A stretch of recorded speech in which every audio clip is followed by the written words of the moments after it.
Welcome to Tabletop Gaming Guild Show. The Tabletop Gaming Guild Show is all about the memories and experience that playing tabletop games can create. On this episode, we're going to go over our annual top 10. Now, each of us have a weird way of doing our top 10s. So when we get to the first part, we'll explain a little bit of how we do our top 10s.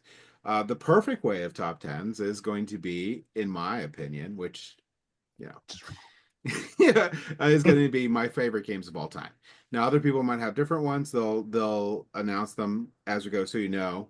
But we're going to go ahead and start off with number 10. And my number 10 is a game that I have to look at this empirically, is in games that I sit down and I'm enjoying and I will always play. So although I would love what I would feel like a cooler game on there, this game, I love the mechanics on it. I love the gameplay, and I will play it anytime. And that is Raiders of the North Sea. Raiders of the North Sea is an amazing worker placement game. I love the mechanic where you put down a worker and you pick up a worker, and then you do the action where you put down the worker and you do the action where you picked up the worker. That is a really unique and fun mechanic that seems to be relegated to Garfield games, which I have no idea why. It's very rarely used in other games, and it's a really cool mechanic. The game is solid. The game has a lot of player interaction because you're trying to go in the same places on the board, and you're trying to be the first to get all the plunder. It is a really awesome game. If you like a worker placement game, I highly recommend checking out Raiders of the North Sea, especially if you like Viking games. So next up is going to be Nathan. Well, I went a more reactive way of doing my top 10. It's like I have a habit, I will tend to preference games that are like heavy and you know that are cool, but not necessarily like the most exciting games. So I instead went to the Pub Meeple route and I just did a Twitch reactions. Okay, well this one's more fun, and I end up having like more focus on what's the most fun game by doing that. So lighter games that would not necessarily I would not necessarily think of right away tend to get have a better chance of being on my list this way. But my number 10 is not one of those. Well, it's relatively light, but it's not one of the silly light ones. It's Last Light. Now, Last Light, I'm sure we'll hear a couple times throughout this, but it is essentially it's a light 4X game where you are trying to get into this center of the galaxy, and the galaxy actually moves from turn to turn, and so you have to think of like, okay, well, it's going to go that direction, so I want to make sure I can get to where I want to go, but you're also, of course, in combat the whole time, and it's fast, it's fun, and it does go to 20 points. Yeah, Yes, I it was going does to go ask to you. 20 I was going to ask points. you, Nathan, if you remember how many points it went to. Yeah.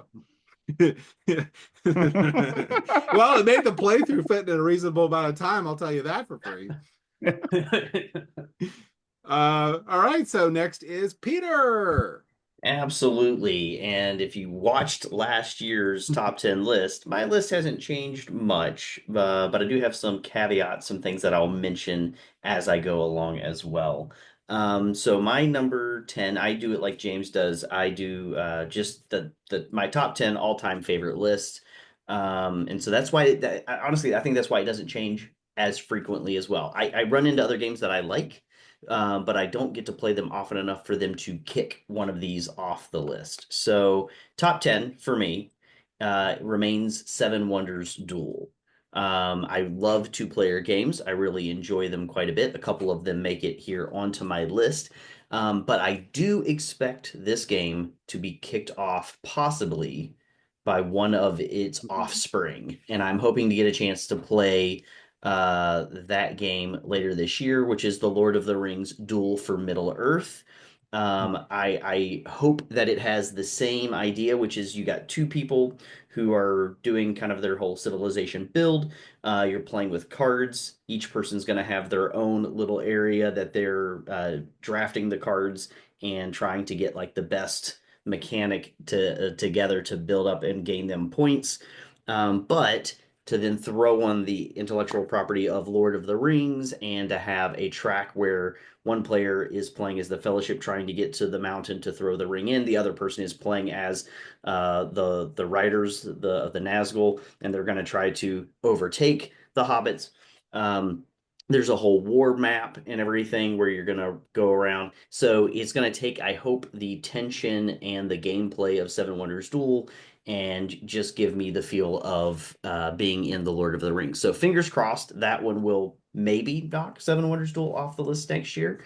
But for now, Seven Wonders Duel is a great game. If you like two-player games, if you like a good bit of tension, it's fairly quick play. You're probably going to get it done in somewhere between 30-45 minutes.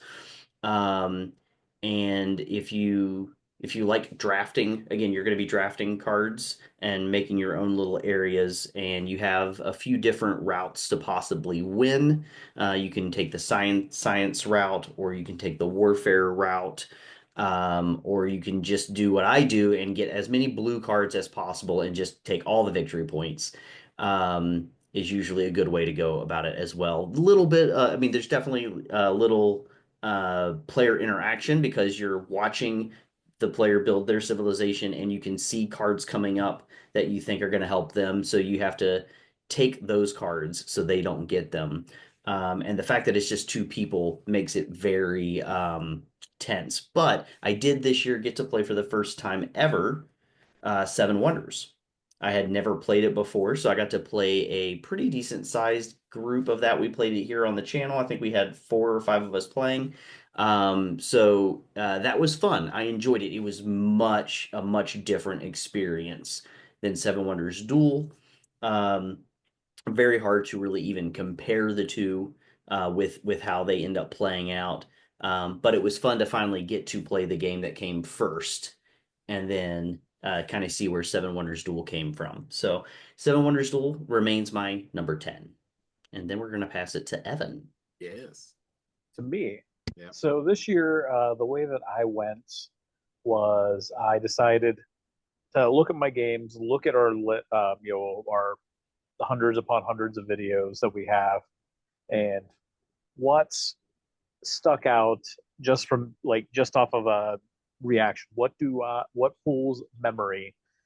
What resonates with me based off of that? So using that as a guide, my number 10 is actually a miniature rule set called Force on Force. So the reason I picked that is for years I have been looking for a modern day setting for miniatures to play. It's relatively easy to learn, yeah, easy to play, and there was a couple that were out there that weren't bad, but just didn't fit to exactly what I wanted. This last summer, I went to Historicon in Lancaster, and I got to play in a really large table of that. And it was one of the games that I really wanted to play because I wanted to learn how to play the rules. And I played it. I had a lot of fun. Met a couple really cool guys at the table, and I was like, "This is the rule set that I've been looking for." And when we ran our own TGG Con here, that was what, September, right? Yeah, something like Yeah, that. September. It was a chance for me to run a modern scenario using Force on Force, and I have lots of terrain, lots of things. Set up a really nice table. Got a lot of compliments at the table, people asking stuff about it. Thank you, James, for building a lot of my MDF terrain because I hate building that stuff. But anyways, and we got to play that. James got to play in that. It was a lot of fun. His men in t-shirts and no shirts survived better than people in. We rolled so well. It was dumb. It was dumb. It was like ridiculous. They would roll all misses, and they only needed to get like what is it? Threes. Threes On... or something, and they couldn't do it. They couldn't do it. And then we got all hits, and we had to get like sixes or something dumb. It was ridiculous. It like was the laws of amazing. statistics did not No, show up that day. it helps It having should not loaded have dice. happened, but it Okay. really did.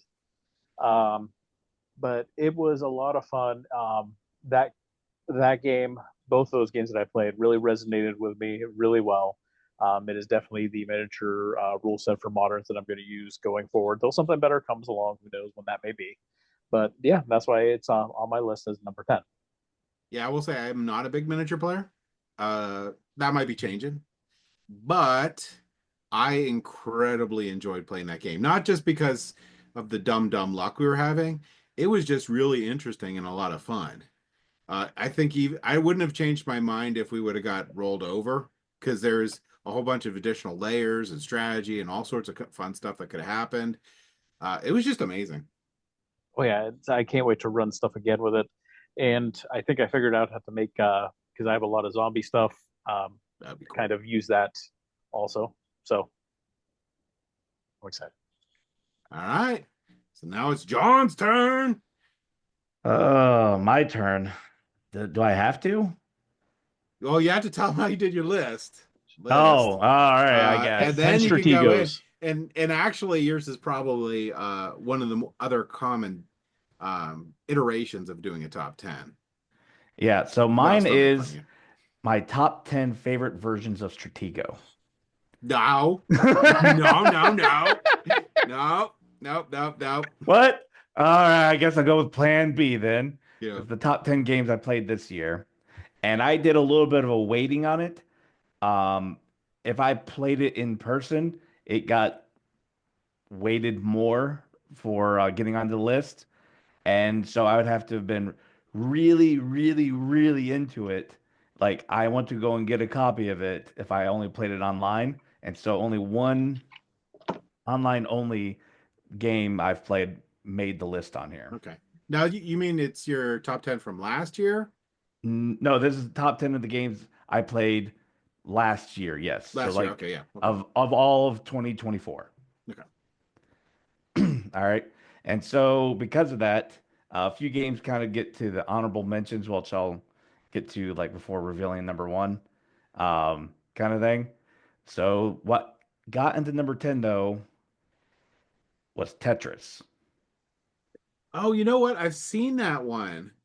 It's Didn't know how I felt about that. it's really good. It's a lot of fun. I mean it's not a complicated game, Mhm. obviously. Um, Also, like, and I've played it multiple times, that played it at PAX, and a few times after that too. And the whole, everybody's board is a little bit different, adds a little bit of variance, but it's Tetris, so how you want to play it, like waiting for that long piece. Everybody's always waiting for that long piece.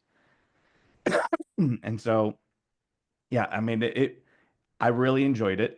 It also helped that, girlfriend and I played together as a team and we won. So, that might also help push it on to number 10 on the slot on my list here. I won't lie, but yeah, I mean, you know how to play Tetris, then you know how to play this game. You get like there's some bonuses you can score because they'll be like printed on pieces onto your plastic area. So if you can get that piece on that spot, you'll get bonus points at the end for the final scoring. Yeah, and I'm always a little leery because a lot of the old school video game adaptations into a board game have been awful. Yeah. So I was like a little hesitant to play it, but now I'm definitely going to get it played. Yeah. It's like it's like a great, like, hey, we got 15 minutes, let's play Tetris. It's Oh kind yeah, of a great game for, if you need something like that, or waiting for the other table to finish up or everyone else to get there kind of thing. It's like the perfect game for that. yeah. So yeah, that's my number 10 there. Oh, So otherwise it would have been, Lord of the Rings Strachigo, but yeah. All right, so now we're on to our number 9, and this game I think is really a hidden gem game. It didn't really get the attention that I think it deserved, and I think this is one of the best like strategy games that I played in a very long time, and that is Last Kingdom. So Last Kingdom has a couple knocks on it. I think one of the biggest things is they used movie stills, and movie stills are not very popular in board games. I was fine with it, but I can understand where people don't like that. I think it would have done a lot better if they did their own art. in the game, and they brightened up the board. Would have helped out a lot. But this game is in the vein of like uh, diplomacy, except for you don't want to murder the people after the game. You just little angry Peter at them. But there is a lot of switching sides in this game. There's a lot of strategy in this game. You have limited resources in this game, and they have to stretch for the whole round. So there is a lot of, you can't win all the battles in all the places, and there's only 3 rounds.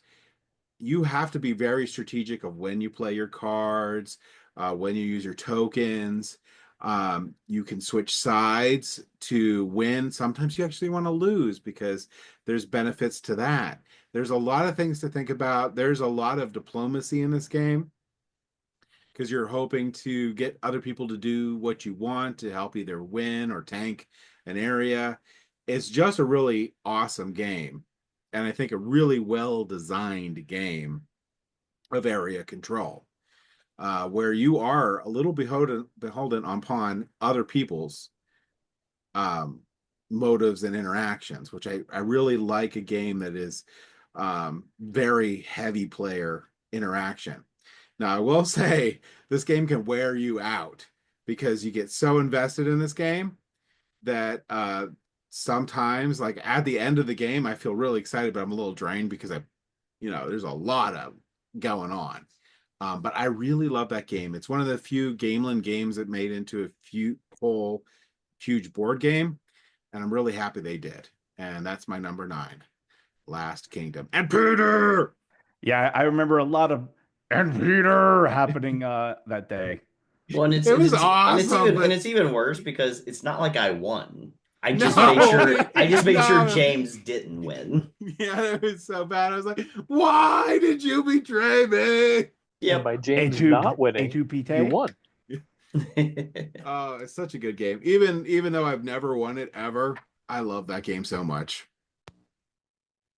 All right, Nathan. So my number 9 uses a mechanic that often fails. I mean, I do love on paper program movement games. It sounds like a great concept, but oftentimes what happens is people get frustrated because they have a Rogue Rally. plan, somebody does something really out of left field, and it completely screws up their plan. But this particular game takes a different approach to that. This is mechs versus minions, and what it does is it has no hidden information. Your program is out there for everybody to see, and you're cooperating, and you're trying to fight these minions, and you know exactly how the minions are gonna behave.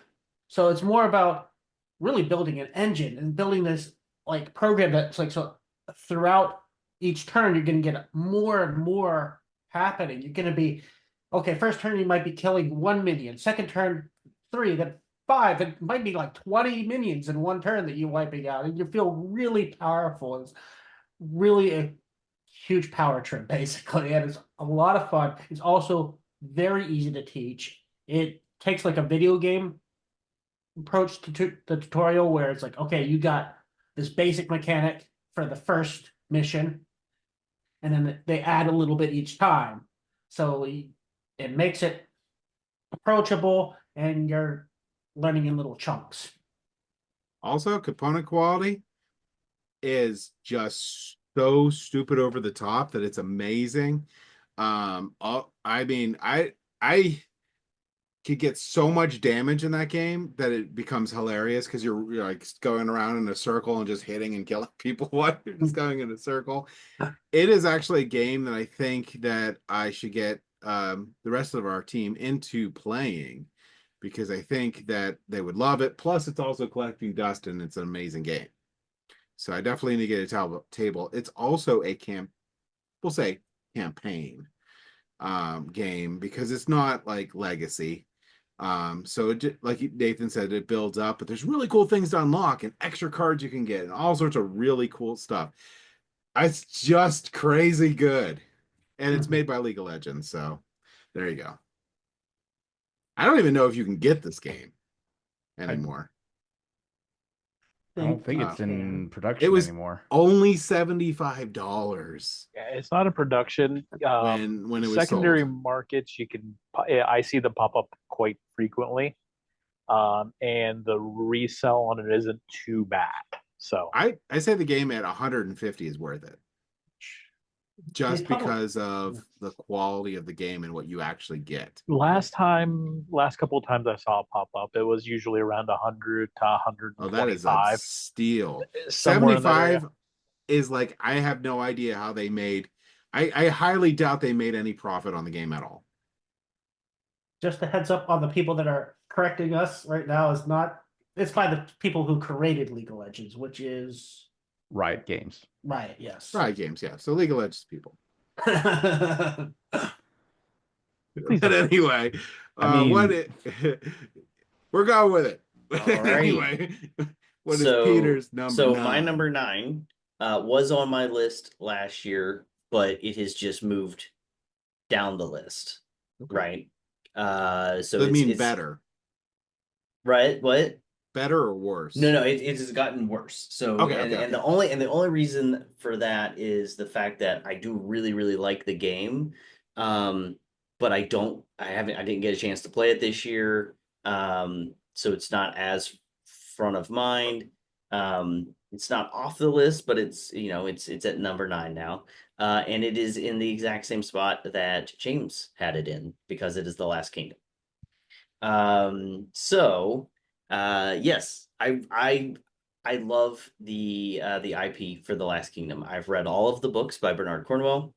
I have watched the show multiple times at this point, and the fact that they were able to create a game that I felt like did a really good job of capturing um, the time period and the essence of that story, where people are constantly being tugged from either because of like the people that they care about, they're being tugged from one faction to another, or just because they're greedy as all get out and they keep jumping back and forth trying to get the best outcome for themselves, whichever side you land on.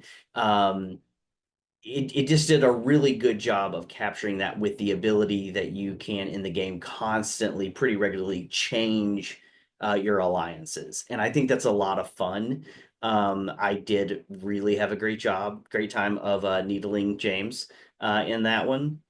But again, it's just like if you can really lean into that that aspect of it, um, I just found it to be incredibly enjoyable. I had personally no issue at all with the still images from the show. That was just me. I thought that the images, it's not like they were super blurry images or anything. They were well done images, but I know that not everybody likes that. Would I have loved to have seen original art done for it? Absolutely. I would love to have seen another visual of what those characters looked like. And also, if it had a really cool Celtic art design to it, that would have been even better. But the fact that the game got made, period, is kind of cool because it's a great IP, but it's not Lord of the Rings, right? It's not as well known. It's not as big. It definitely got the boost from the Netflix show, because otherwise it's just a book series. But yeah, really good game. Well designed, lots of fun to play. Really want to get it to the table again. If for no other reason, then I'll probably betray James again, and that'll be fun. So that is my number 9. We're gonna make it happen because I want to do this again. Yep, we got to make it happen. So let's pass it on to Evan for his number 9. All right, so number 9. So the game that I put on there, it was a game that it went through crowdfunding. I looked at it at crowdfunding. I was like, you know what? I really like the idea of this game, and I just didn't pull the trigger. Then it came out, and I saw it, and I was like, I should have done it, but I didn't get it done. And then a while passed, and an opportunity came in the secondary market for me to get it. And I was like, I did really want this game. I'm gonna get this game. I got the game. Then it sat on my shelf for 2 years or so. Oh. And then I was like, you know what? I need to play this. We need to find a game to play on this random recording night. Nathan got a copy of this game. He did a review for it. Nathan knows the rules. So we ended up playing it. And the amount of joy that it brought to myself and to another person on here, oh, Peter, it brought so much joy to Peter. And that is After the Empire.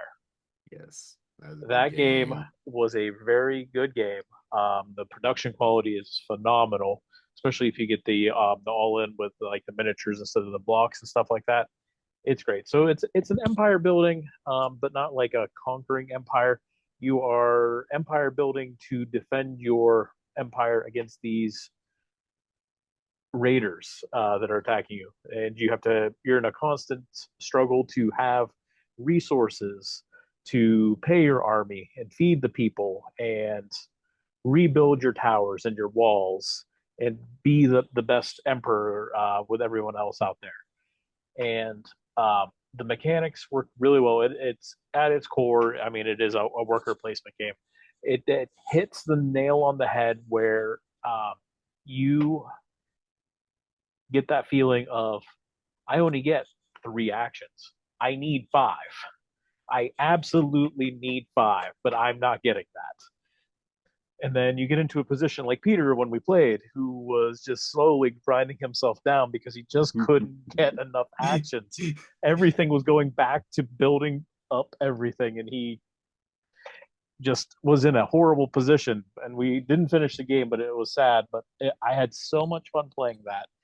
It reinforced the position I was in of I thought I was going to like this game, and I should have backed it when I first came out. And playing it, it was a hit for me. I really like it. I need to get it my physical copy played, so it's still sitting there. I haven't played it. I've only played the digital with you guys, but it was such a fun experience, and it reinforced a game that I thought I was going to like, and it proved that it was one that I did enjoy. This is a game that could absolutely make my top 10 list if I get it played a couple more times, probably. Because I loved playing that game. I thought it was a blast. And I would love to play it with the physical pieces. So Yeah. All right, John. All right. On to me, huh? All right. So I'm looking at mine, number 9, and it seems that I had kind of a little bit of a theme this year, and that is kind of going for a little bit lighter games, kind of something I was missing a lot of in my collection because pretty much everything that's on my list is also games that I had to have liked enough to want to buy it or had already bought it, kind of thing. And so for mine, it was Stone Spine Architects. It's it's got like the whole feel of like a roll and write, but it's more of like a draw and play. Okay. It's kind of a draft as well. But yeah, so basically, you're all of you are building a dungeon and you're drawing and drafting the cards to do so. So everybody has a card, they pick one, pass to the left kind of thing, or pass to the right, depending upon the round. And what you built that round, you're trying to match the blueprint that you got as the architect, but you're also worried about trying to score off of bonuses. When do pass so you can get your first, if it's important for you to pass and not buy something to be able to get a scoring card that, matches your dungeon build so far. Because, they'll want things like certain types of monsters in places or sets of monsters in a room kind of thing. And so you're basically modifying your dungeon with like the tokens that you can buy from the market in between, and how you can buy things from the market also depends upon what rooms you built that turn, because a room might have more points and other things in it, but it might not give you much money to spend.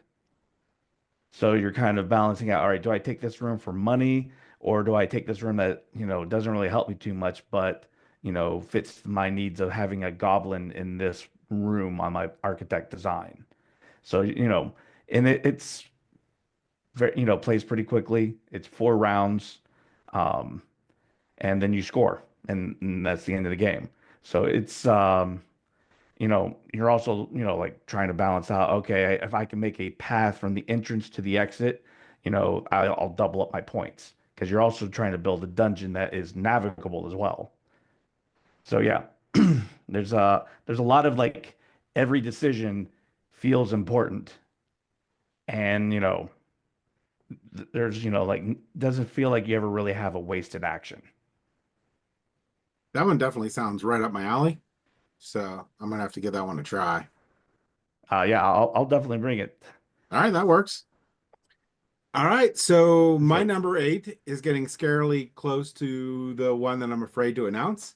But my number 8, and I realize that Star Wars is sort of waning in popularity, but I grew up on it, and I especially have a soft spot for episode like 4, 5, and 6.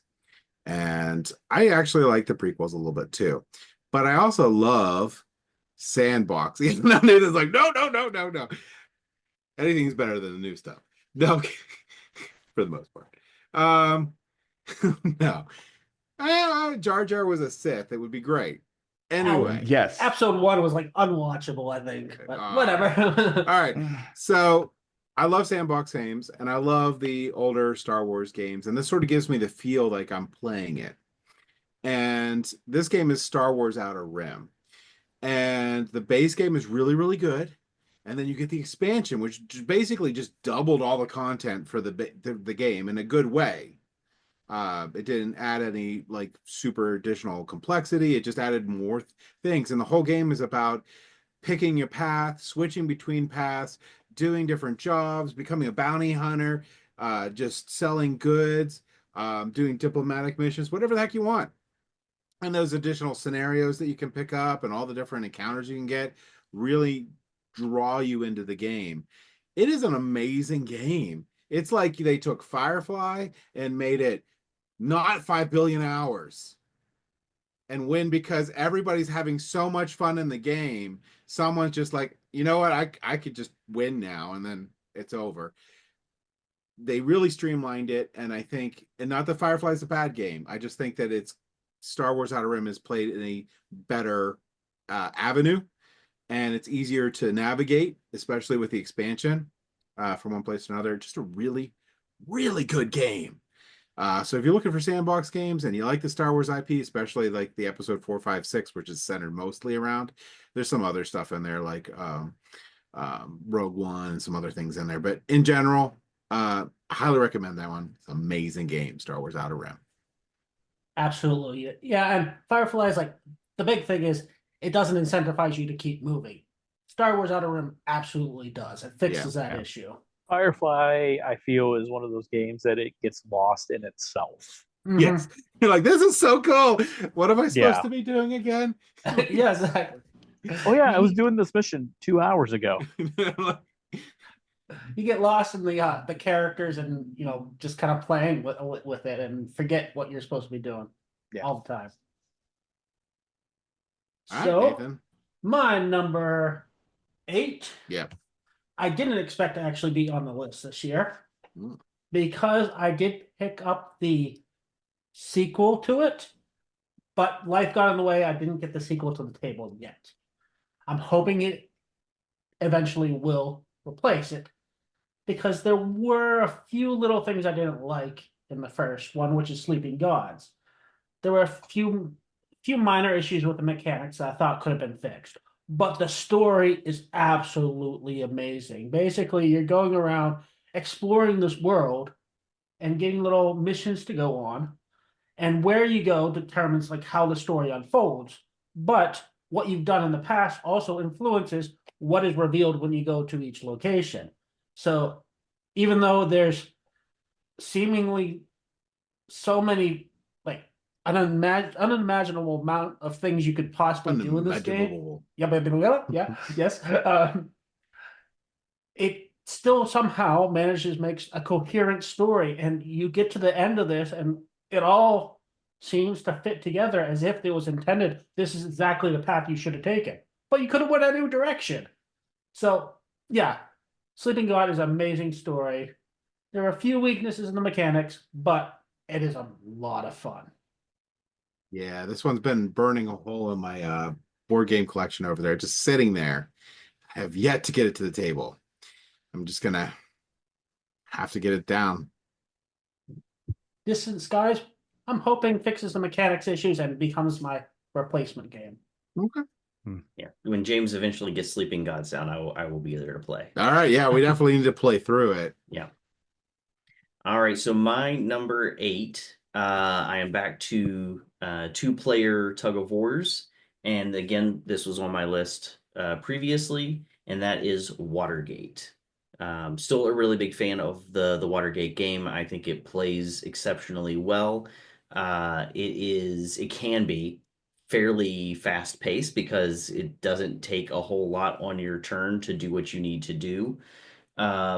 But it is just a game where one player is playing as the newspaper, and then the other player is playing as the Nixon administration, and you are trying to connect either all of the people around the edge of the board to Nixon, or you're trying to cut off all the paths, if you're a Nixon, of allowing the newspaper to connect the dots together. And it's really fun. I like the card mechanics. I like the way that you're choosing which cards you're going to do and what action you're going to take with it. And you have some cards that just drastically change the game. Like you're sure you got this thing handled, and then the other person plays a card that just cuts off all avenues of that way of winning. And it's just so you got to be able to kind of like change your strategy pretty quick if that happens. It takes the idea of Twilight Imperium, not Twilight Imperium, Twilight Struggle. Struggle. Struggle. Thank you, Twilight Struggle. It takes that. It's pretty much like a lot of it's that same idea and that concept, and it just takes it down to the nitty gritty. And again, it takes a game that can take so many hours, and you can play Watergate in like 30 minutes. And it's a lot of fun. It's got a really good tug of war feel to it, lots of great tension. So it's definitely still one of my top favorite 2-player games, and it made my number 8. So Funny story. I won the game and I didn't realize it. he did not I even did not. realize that he had And then beaten Peter's me. like, "You won." I'm like, "I won." I will be honest though, it was the quickest game of Watergate that I've ever played. We were very, very, we were just laying cards down left and right and moving things along pretty quick. But it was kind of fun. It was like speed chess, but speed Watergate. It was Yeah. fun. It was a good time. So all right, so that was my number 8, and I'm gonna pass it on to Evan. So my number 8 is a game that wasn't a game originally. So it's also probably the oldest game out of what everyone else picked. Stratego? There you go. I said game, not activity. Ooh. Wait, I'm sounding like James now. Oh yeah, shots fired. Shots fired. So this game I picked because I've played a bunch of it now. I'm involved in a lot of it. And the game is really just the layer of the game, and you pick a theme based around it. That's what you actually do play. And the game is called Kriegspiel. So it originally started as a training, a military training exercise invented by the Prussian army in the 1800s. They needed a way to train officers and see if they can handle making decisions without actually throwing away, thousands upon thousands of soldiers' lives. So they came up with a system of let's put them in these scenarios and see how they react and how that they can command troops in these certain circumstances. That in itself is not much of a game. And then it got refined many, many times over and slowly has developed into a game system. Now, what's really cool about the game system is it's play double blind. So as you're playing as a player, you have your information. You don't get information for everybody else. And you're making decisions just based off of what you individually know. If you want to talk to somebody else, you're going to have to use whatever method of communication was available at that time. So sometimes it'll take multiple turns to talk to somebody, and it's just a really fun and neat system to play, especially if you're kind of interested in the uh, theme that is being played, or if you're interested in like the military tactics, which for me a lot of times is both. I'm actually currently playing in 7 different Kriegspiels. Oh wow. I am running 2, and it's a lot of fun. One of them that we're playing right now that is involved a few different people that is around this virtual table here. And we're playing a Lord of the Rings Kriegspiel that takes place during the books, and things are okay-ish. I don't know. I haven't talked to Peter the entire game, so I have no idea. Other than when we were in a battle, and he was a commander in It by one is army. it is so weird not being able to talk to you about the game that we're currently playing and It's how it's actually going. it's very Blink 3 weird. times if it's good. But I and can that's never part blink again. and that's part of the thing that I really like, because like I like the fact that like I'm in command of my troops and I wouldn't know what's happening, Yeah.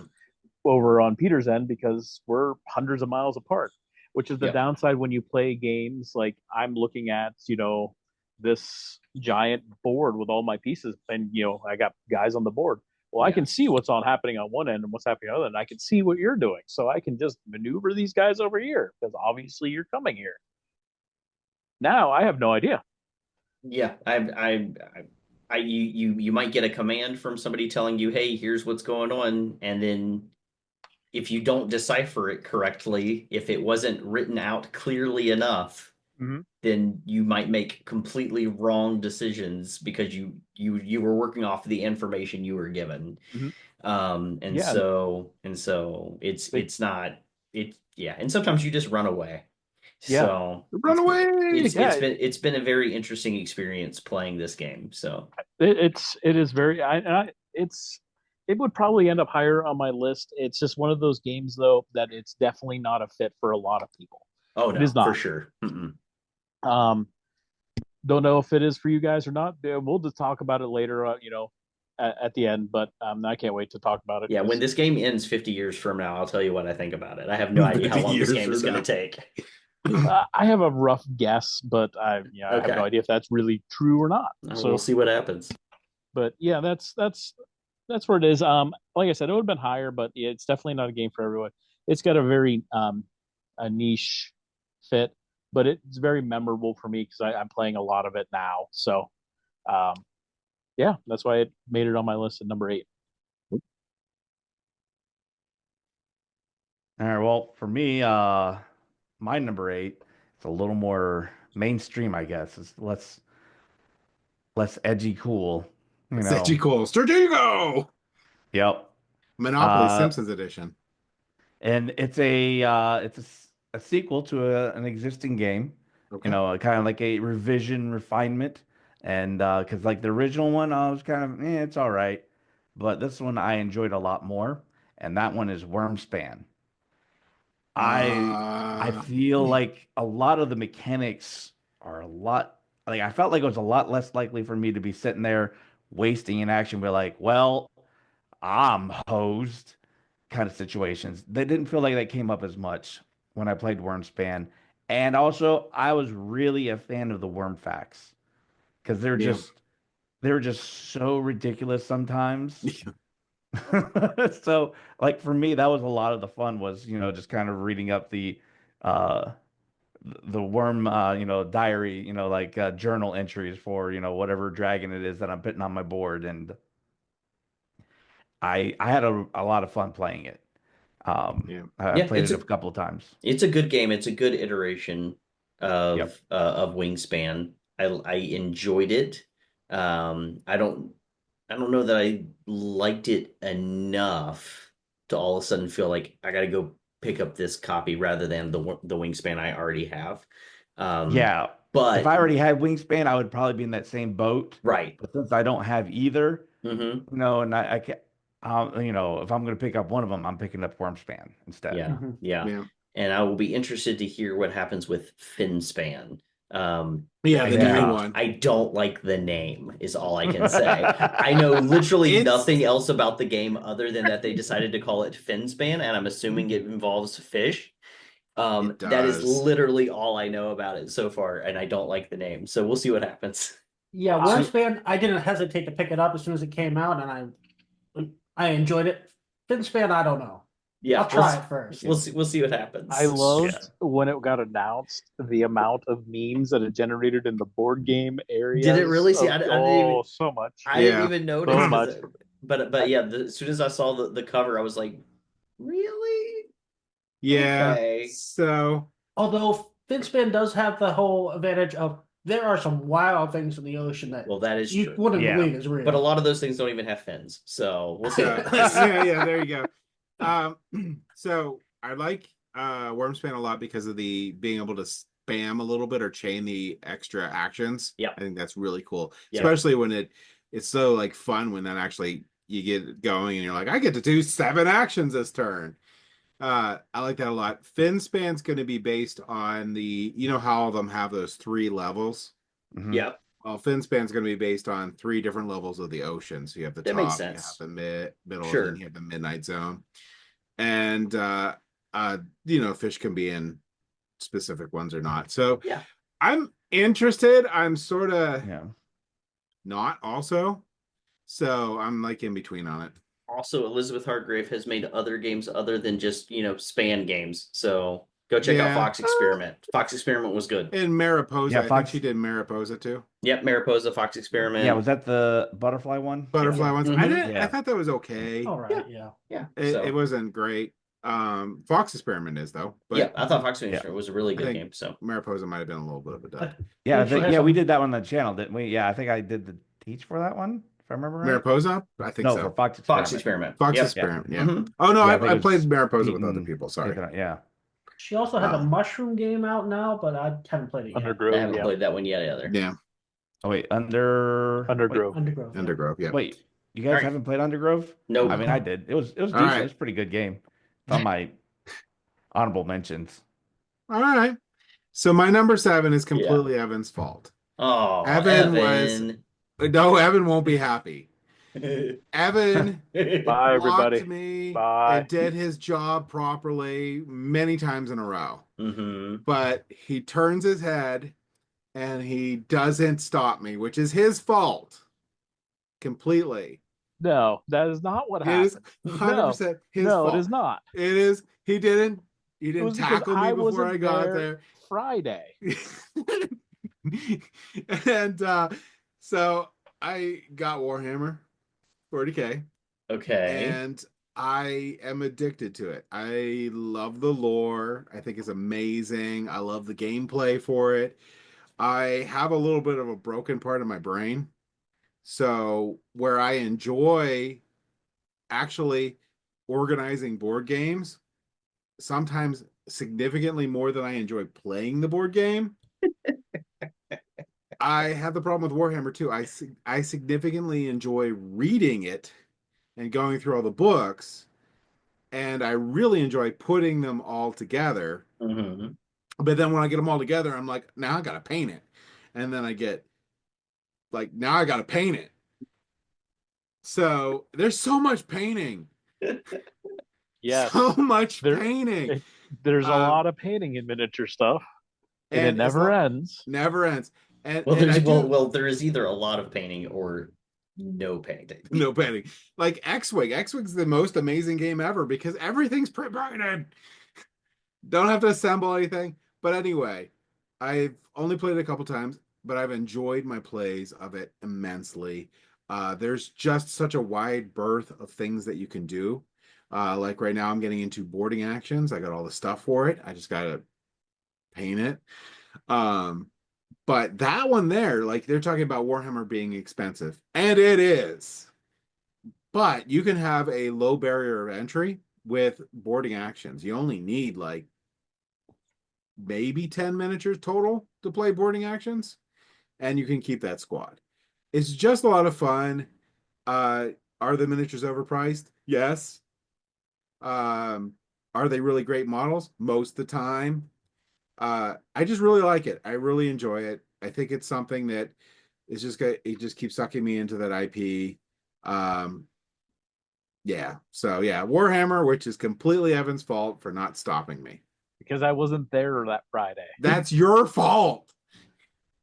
Yeah, and we had to put up with months of you talking about this game before you even actually got a chance to I play know. it. I love it. And side note, for all of you people out there, where you could just play one-page rules, get minimal miniatures off of a 3D print, and instead of getting 500-page rule books, it's 4 pages. Yeah, so in one page rules, just to throw them out there real quick, they're not one page, but the rules are free and you can donate to them. You can print your own miniatures, or they actually make a miniature line that matches their stuff too, so you can get that too. It was on Or my you top can 10 use your like 3 years Warhammer ago. miniatures with it. Was that? It was on my top 10 like 3 years ago. Pretty good. It's a really good rule set. They really put a lot of work into it. If you get it, they deserve to, throw them a little money. And they did a really good miniature line, so I'm not going to underrate one page rules at all. Mhm. All right, Nathan, Nathan. you're number 7. So my number 7 is the first of the games that probably would not have made my list if I took a more analytical approach, because it is a light card game. It's fun and silly, and it's based on a classic card game. It's actually based on Oh Hell. Oh, okay. So that's Skull King, which is a very simple game. It's basically you have X number of cards in a round, and each round you get more cards, but you're trying to watch other people and figure out what cards they might have and which cards are out of the game and bid based on that. Because, yeah, each round there's going to be a different number of cards that are just taken out of the game. So the things that could beat what you have may not even be in the game. And there are cards with powers and there's an optional expansion that comes with the game now that's really fun, where you can get mermaids. And it's just fun chaos, and it leads to really insane moments. It's like, okay, well, these numbers, you got the normal numbers, they can be trumped by, the trump suit, but then you have pirates that can trump even the trump suit. You have pirate king that can trump the pirates. You have the mermaid that can take out the king. And we had one really, really crazy thing where it's like, round where it's like, oh, one person trumped, and it's like, I think I'm good. Then another person had the Skull King, and then another person had the Mermaid. It's like, it just came out. Each person thought they had won that round, and it's a lot of fun. Yeah, I agree. It's and it also plays up to 8 players. There's very few games out there that are good with high player counts, and it's one of them. All right, Peter. My number 7. So this is a game that I will say sadly did not make it to the table for me this last year. But it is a game that I really, really want to play again. So hopefully it will make it at some point. It is currently on my personal copy is on my shelf of shame. And so I need to correct that mistake this year. And that is Ennis. So I really do enjoy games where I like Celtic mythology and lore. I like the art. And so somewhat similar to some of the other games that I like. This one is one where it feels like it's dudes on a map, but there's definitely more to it than that. And you're going to be drafting cards, using those cards to take some specific actions, trying to meet one of the 3 different possibilities of winning the game. And you gotta kind of have to be sneaky about it, because like as you it's hard to be sneaky though, because part of the game is you have to pretty much like Uno, you have to declare that, hey, I'm about to win the game. Yeah, yeah. And then everybody's job is to then in that round is to try to make you not be able to win. But I find that to be a lot of fun and very enjoyable. And then you get surprised when you didn't see the win coming, right? Like you had to announce it, but you still didn't see it playing out the way that it did. This game also has the added benefit of having what I think is one of the cooler designs for your tiles for the board itself. One of the coolest designs I think I've ever encountered. Makes for a really great locking mechanism so that your pieces aren't flying around the board, your table anywhere. Um, but I really appreciated that as well as part of the game. So Ennis is pretty high up there for me. You know, seven. Even though it's seventh place, it's still pretty high up there. And it's one that honestly, if I got it to the table more often, I could see it being higher up on my list, closer to probably maybe the top five. Um, but it's just got the fact that I haven't gotten it to the table. So that will make it to the table sometime this year for me, so I can get some more experience with it. But the gameplay of that one still stands out for me a lot, and I really like it. I And that believe is it's getting re-released, right? Yeah, there's a big it, box coming out. there's a big box coming out for sure, and I don't currently have the expansion to it. But again, the original game itself hasn't made it off my shelf of shame, so I don't know Oh, that I'm allowed to get the big box. But it's great. I mean, if you get an opportunity to check it out when the big box goes up for, is it going to be on like a campaign of some kind, I'm not or are they sure. selling it? Yes, yes. It has So there'll So be it's a come. campaign. I can't. I don't know if it's going to be Kickstarter or GameFound. It's going to be one of the two. Yeah. It's going to be coming out. It's basically a third edition with a couple like revamps into the rules, but nothing really yeah, changing. It's Okay. also going to have the seasons expansion with it, and right. then a new expansion that's coming out. Correct. Now, the new expansion is more of, I think, if I remember right, it's like 5 or 6 smaller expansions, more or less, kind of that you can bolt on with it. So That's Okay. that's what what it's they going to did be. with Seasons. It's 3 expansions in one. Okay. So it doesn't surprise me. I think it's a different publisher now too. It is, It It's not yeah, is. Matago yeah, anymore. it's a different publisher at this point. But again, it's a really good game. If you're somebody who any of those things that I mentioned sound interesting, definitely check it out when the campaign goes live. Because I just think it's a really great game. So Yep. that was my number seven, and I'm passing it on Springish. to Evan. Springish this coming year, it's supposed to be. Okay, all right, sometime springish. So number 7 is a game. It is actually not out yet. It has not been fulfilled yet. It is going to be fulfilled soon. Oh, But it is a game that I had a fantastic interaction with the game designer, who is also the artist for the game. His art is really phenomenal in the game. We got some of the designer, our playtesters, to teach the game for us, and we got a playthrough. We also interviewed the designer, who was just such a down to earth, really awesome, really nice guy, Pablo.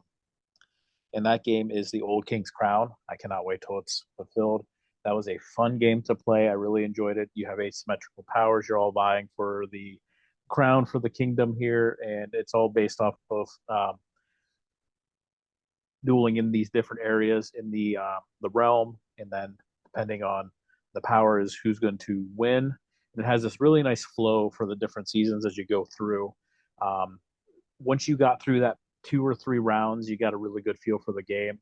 Um, Definitely check out our playthrough of that.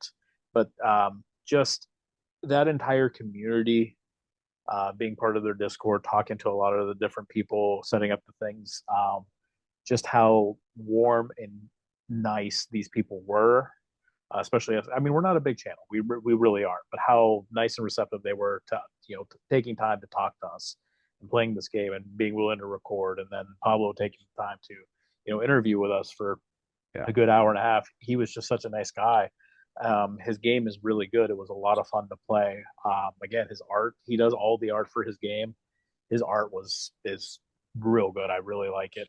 I cannot wait to get my copy of this game. And just like I said, everything with that, we only played the TTS module that they have for it.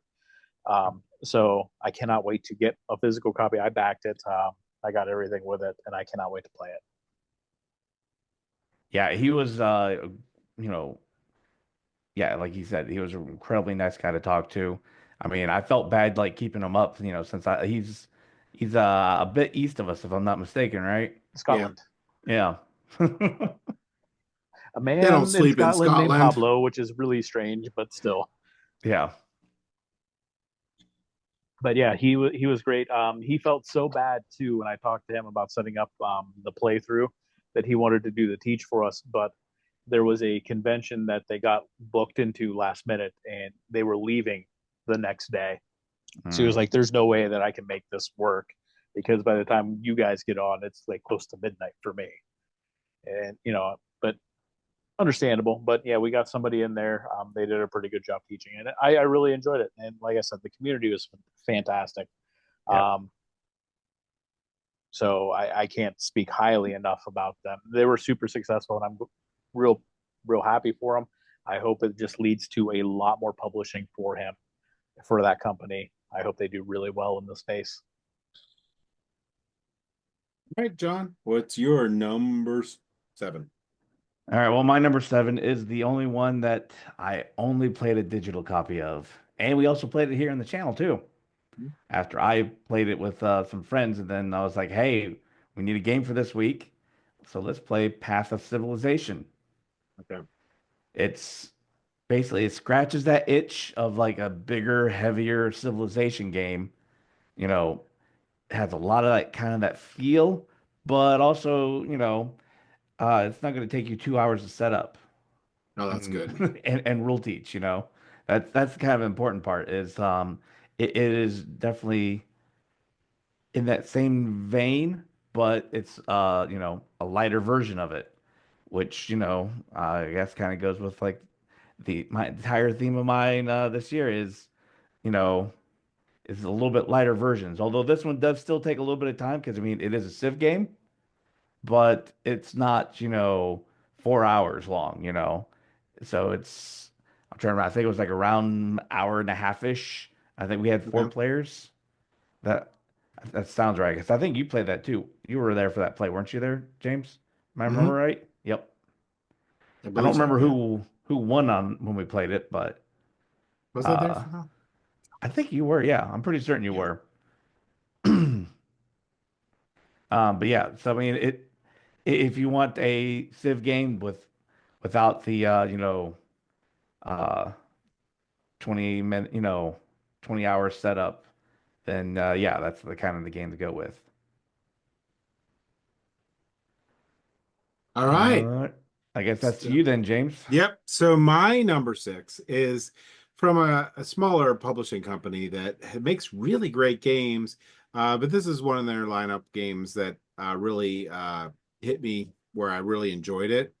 And it's another high player interaction game where you have to be very dependent on other people being willing to help you complete jobs and throughout the game so that you can get your points and move ahead. And you have to make a lot of bargains in this game to be able to get your start. And I really like because a lot of times what ends up happening with these type of games is towards the end you're still dependent about these people, but it has this nice little ramp up that you can build up your deck building and you can build up your little ability to complete these things so that you can start completing them on your own.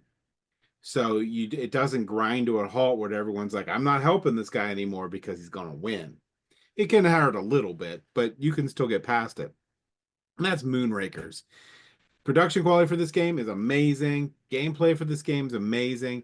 I love all the little things that they did in the design for the game too, where they kept colors matching for each of the different types. So it's super easy just to see at a glance which cards can go where and what you can do. Really solid game. And I enjoyed playing a lot. I haven't played any of the expansions for this game, so I might need to pick up some of those in the future. But like I said, Moonrakers is a really, really good game. Uh, and very solid. So that's my number 6, Moonrakers. And if you play with me, I absolutely will not betray you. Don't worry about it. He lies so bad. I'm pretty sure Nathan betrays in games that don't involve betrayal. Like he just can't help himself. He just can't help it. That's exactly, he is the worst. I still have a knife in my back, Nathan, from you. Yep. Yeah. Oh So- yeah, you hurt Evan hard. Oh yeah, I did. Yes. Oh man. So my number 6 is a family weight game that I do really enjoy introducing to new players. In fact, the last couple of times I played it, at least one person at the table or virtual table has picked up a copy, and that's Survive, Escape from Atlantis, or Okay. Escape the Island. I know Peter really enjoyed it, got himself a copy. A lot of But fun. yeah, basically there's a little bit of a memory thing, but no, but I haven't really played with anybody who's bothered trying to really do the memory part of it. But basically, you have all these little pieces that have point values on them. You put them on the board, and this board is like multi-leveled, so you have thicker pieces depending on what type of terrain it is.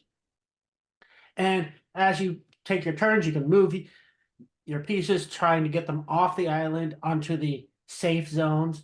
But at the end of your turn, you're taking pieces of the island off, starting with like the shorter, thinner pieces up that are the beaches, and you get revealed like either a bonus or like a monster that appears in that space that you just took away. And anybody that was on that space is now in the water, maybe being eaten by sharks. And then you get to roll a die to see like move the monsters around and try to eat people. And it's fun game that it's hard not to make sound effects when you're playing.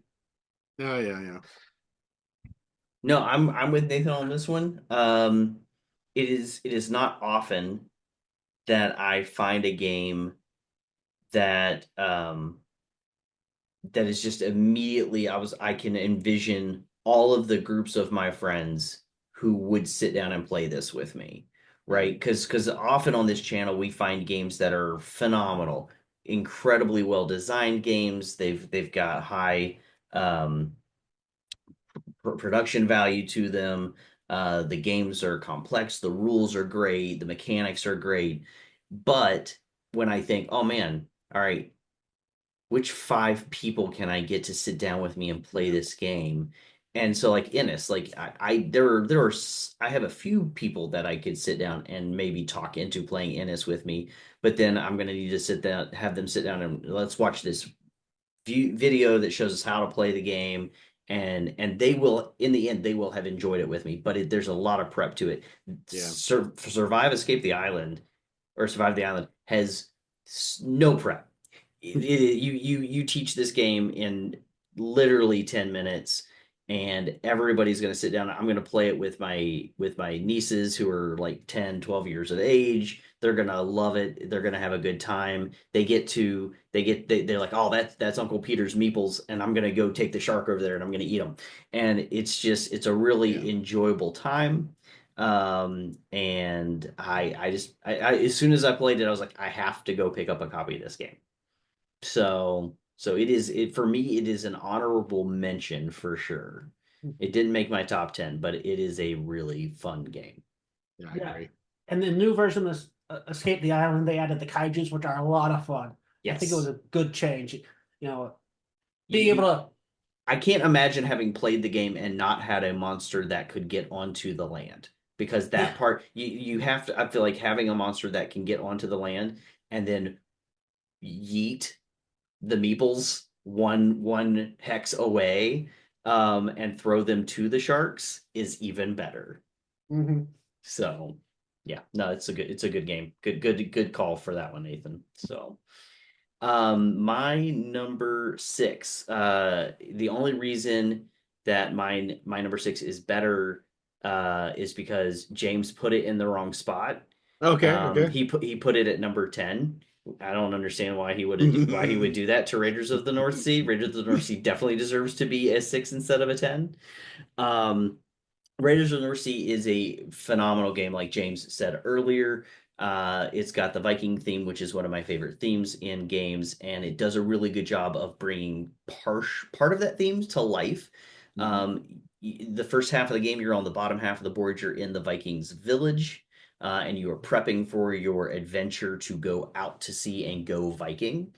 And so I think it does a great job of, you have to stick around the village first as you are uh, hiring your crew members, as you are gaining the resources you need in order to go on your journey. You have to get all the food and supplies, you have to do all those things.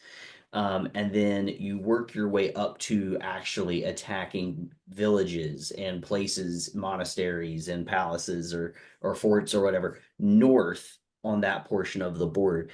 And so you get the act of, through the putting down of your meeples, you are enacting what it was to put together your crew and to then go Viking. So that part of it is a lot of fun. I like that you have all of your cards who have different special abilities. Some of them, you want to hire them to be on your crew for that ability, but then other ones have really great abilities to just, you turn in the card for its one-time effect. And that is really well done. And there's incentives to even, have to kill off some of your crew. They die in the raiding, but you get points for that as well. So you get points for what can be considered a loss at times Yeah. throughout the game. So it's just really well balanced. I know that there are expansions. I don't think I've ever played with any of the expansions. I think I've only ever played the base game. It's got a fantastic digital edition on Steam. Um, and I will go ahead and say what James is probably thinking right now. Don't buy the version that's at Target. Yes. If you're gonna get it, just get it from anywhere else, because the Target version really, it's like a little bit of savings for a drastic decrease in the quality of the pieces. The game is exactly the same. It's just the quality of the pieces are not worth the like $5 that you save. Um, so yeah, I think they just did a really, really great job of capturing the theme of the Viking idea, or the idea of Vikings, in a worker placement game where on your turn you literally just take two actions. Yep. It doesn't take very long to play, and I have played it with two people. I've played it with, I think, the max of five people. I think you can get one more if you get the one expansion. And if you You get one definitely get one more if you get the expansion. So yeah, so I've played it at all the different player levels, and I have found that game to be just as much fun at all player counts, which is also very rare. Usually it's like, okay, 2 to 5, but you really need 5. So why we Right. said 2, I don't know. This game is legit 2 to 5 or whatever, and every single player count is a good game. So Rangers of the North Sea, solid game. I don't see this one coming off my list anytime soon.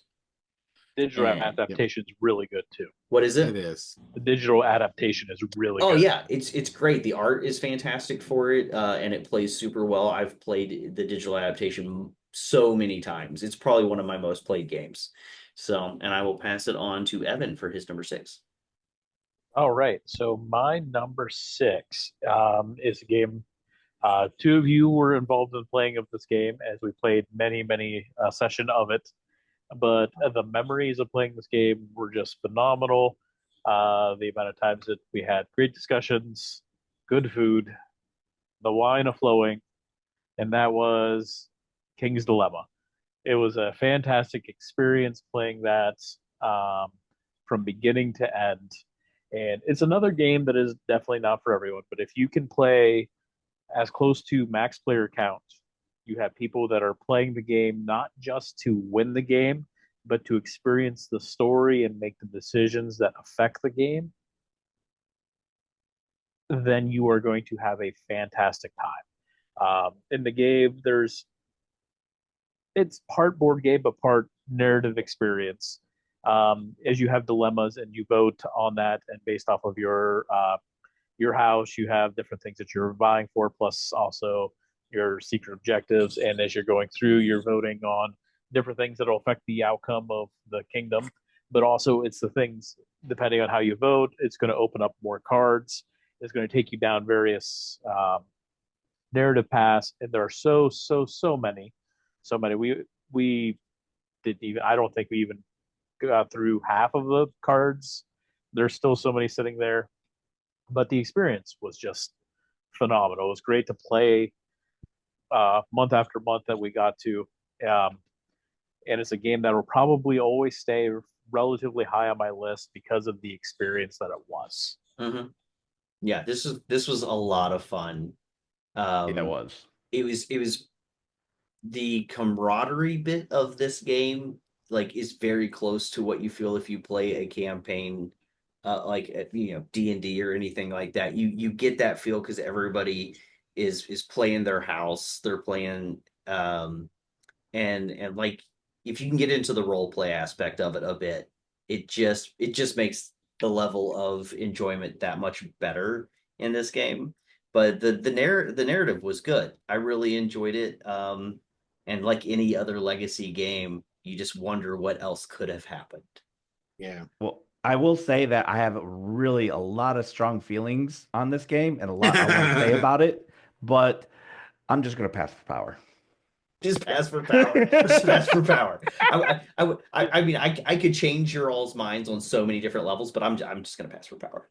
Yeah. Yes. Well, you didn't do it right, John. You have to Mhm. soapbox for about 5 minutes about that first. I thought I would save everyone the 5 Yeah, he knows minutes. we're limited Yeah. on I was time. just We're giving limited on the time. abbreviated version. John could talk for so long and then pass for about power. nothing. I also want to say this was, I'm pretty sure this was on my top 10 last year. It just barely fell off this year just because it's been a while since I played it. I think once I get Queen's Dilemma and the recharge pack for this and be able to play it again, Yeah. it'd probably jump Yeah. right back in. Yeah, Yeah. Queen's Dilemma. Where are you? We're waiting. August. We're so excited. August-ish. Yeah, I'll believe it when it shows up at your house. Yeah, did we play it last year? It's been about Yeah. probably a year. We or so finished it since about this time last I was gonna year. say yeah, it's been about a year. Okay, since we yeah, I couldn't finished. remember. Yeah, that's yeah. So Because I remember I was having discussions about the end game with you, John, on the porch, and it was very cold. yes, we're Yeah. looking forward to Queen's Dilemma.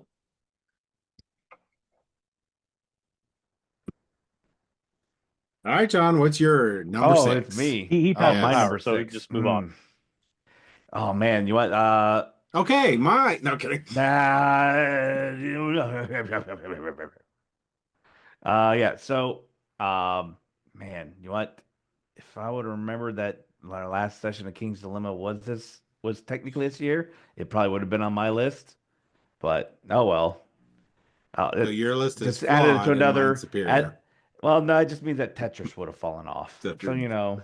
All right. And you know what? The thing is, I'd much rather have Tetris on there just so we have more variety to have talked about.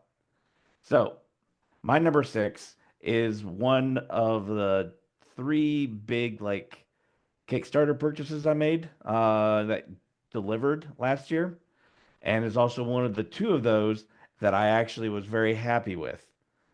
Okay. All right, and that's Let's Go to Japan. Yeah, that's a good game. I mean, it's not a complex game to teach. Again, staying with my theme of kind of, like there's a little bit of meat to the game, but it's not, uh, you know, going to break people's brains.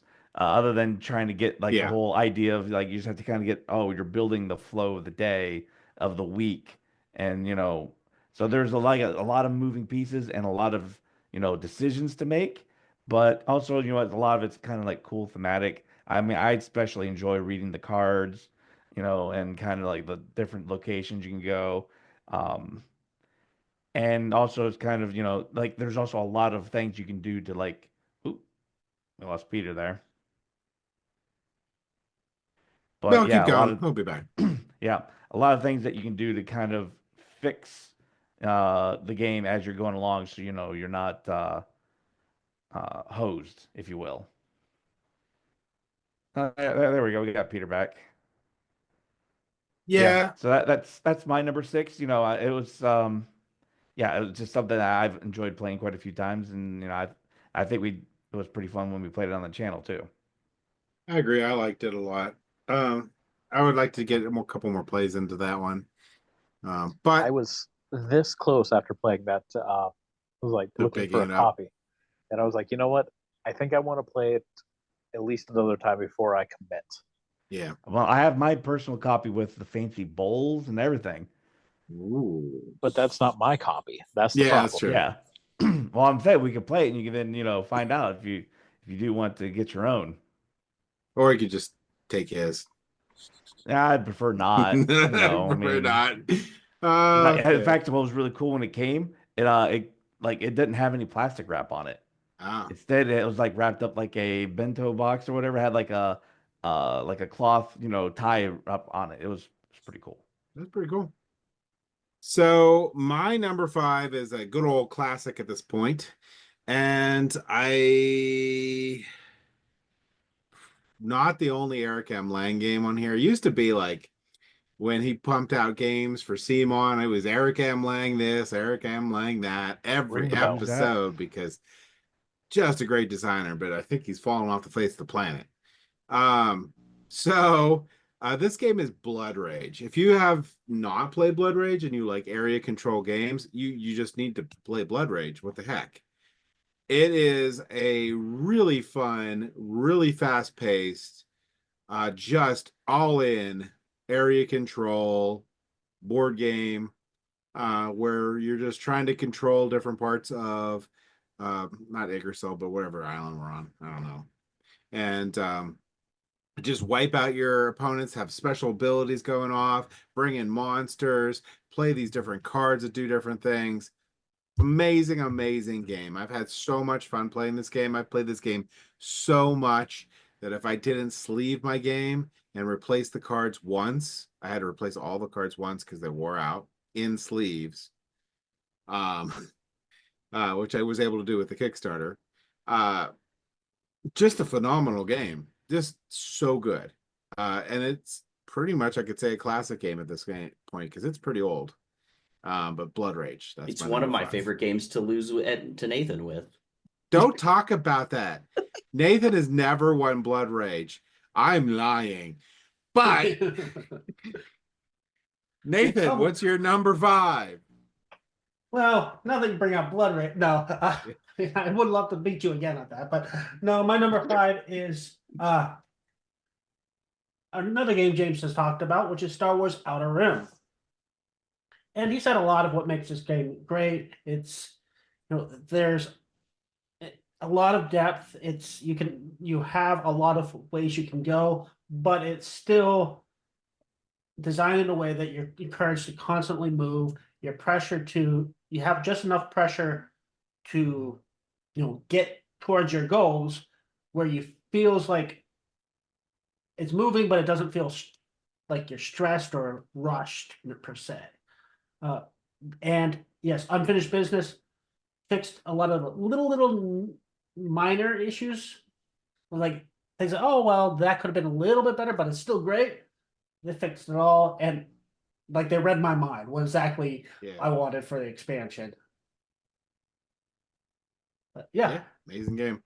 All right, and now it's time for my number 5, which I do not have to talk about too much because it is also Star Wars Outer Rim. So I had one tied up with James. I've got one tied up with Nathan here. No, Star Wars Outer Rim was a blast, and I agree with James when he said I really enjoyed the Firefly board game. Mhm. A lot of it for the nostalgia of being able to play in the Firefly universe. But it takes what I liked about that game and it boils it down into that shorter play time. I also love the Star Wars universe. I always have. It's holds a special place in my heart for sure. So having the ability to just play as a character in that world and then to fly around and engage with either taking on bounties or helping somebody else out. Um, it just feels like you're part of the universe for a while. And that's what really sells it for me. Again, you're just trying to get to be the person who gets the most reputation or victory points first. And so yeah, so you're just moving around. I like it. It's a lot of fun. You get to put together characters that in universe never would Yeah. team up or help each other out. But it's still a really, really good time. Yeah, I have nothing else to add to it other than that. If you haven't played it yet, it's definitely one you should check out. So, Evan, number 5. So number 5 is a game that was on my list last year.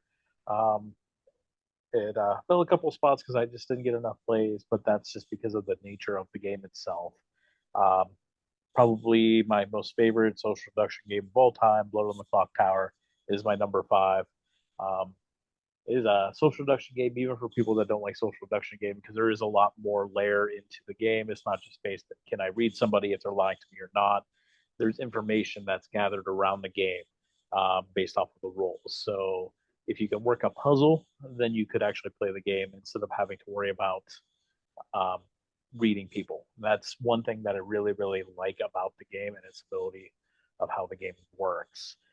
In the game, there's one person that is a demon killing people at night. Everyone else is either townsfolk, minions, or outsiders. And depending on your role, you have abilities to either hurt or help the town.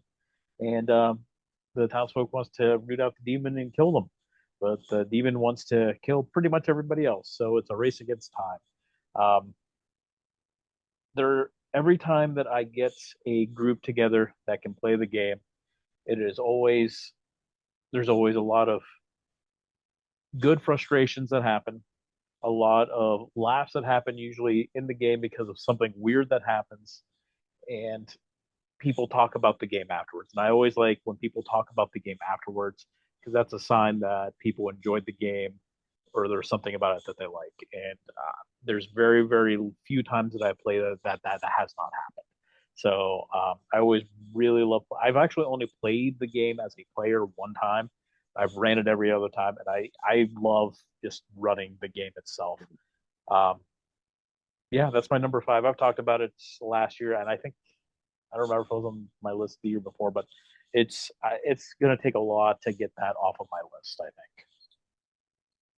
Yeah, I had a lot of fun playing it. And I hate social deduction games. I hate them. Peter's head hurts usually when he plays it. And people I should just need I listen to just me need in to these social play deduction I just games. need to play one game of that knowing that there's not the drunk. If I just knew that, if I could play one round of that game and know that the drunk is not part of the game, then I would play it again and really enjoy it. But that dumb roll just ruins that game for me.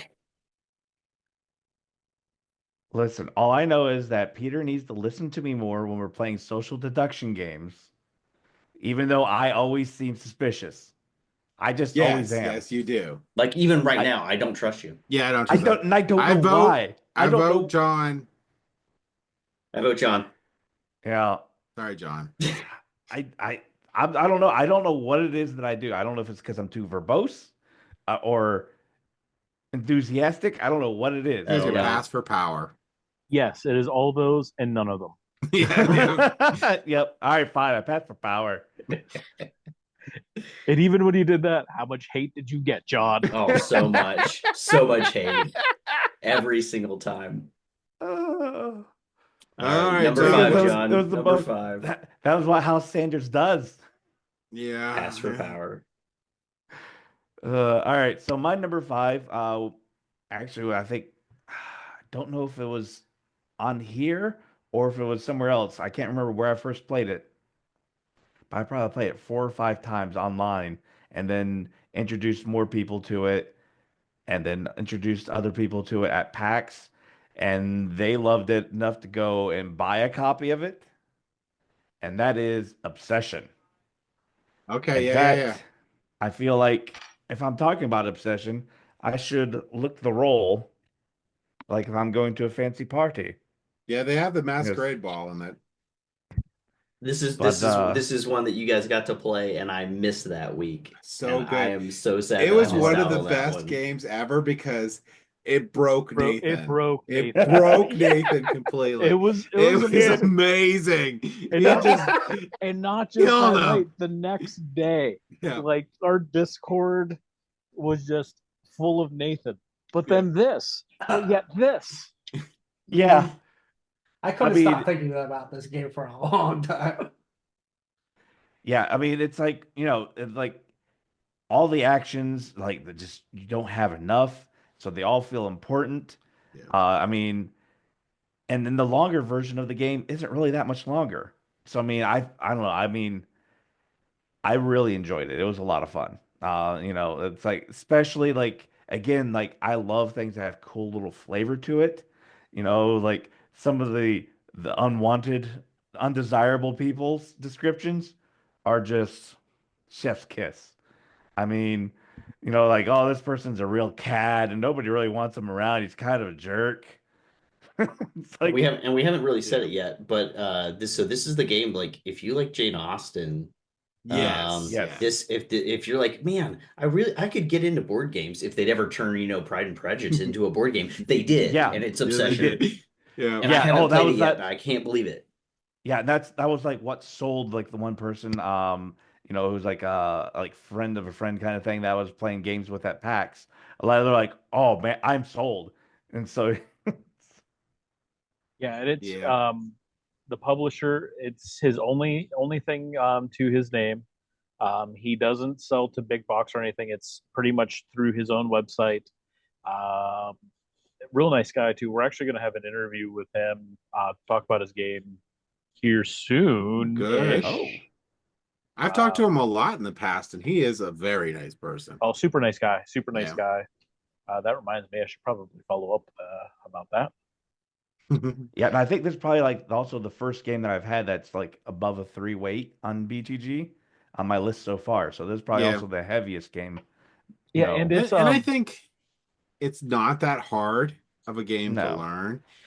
It is maybe a little overwhelming at first because you're like, what the what the with the what, and then And it's then you like, get yeah, it. and like also like trying not to like waste, time because it's kind of like, because also a lot of it's also trying to figure out when do I pass?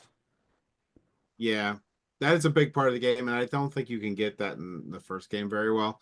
And there's No. it becomes you can just be tanked because of it. Uh, and Or you it's could somehow be Nathan and just draw all the same people. yeah, the statistic anomaly that it was his turn. He did Yeah. the math on it, folks. He did the math. Yeah, because we broke him.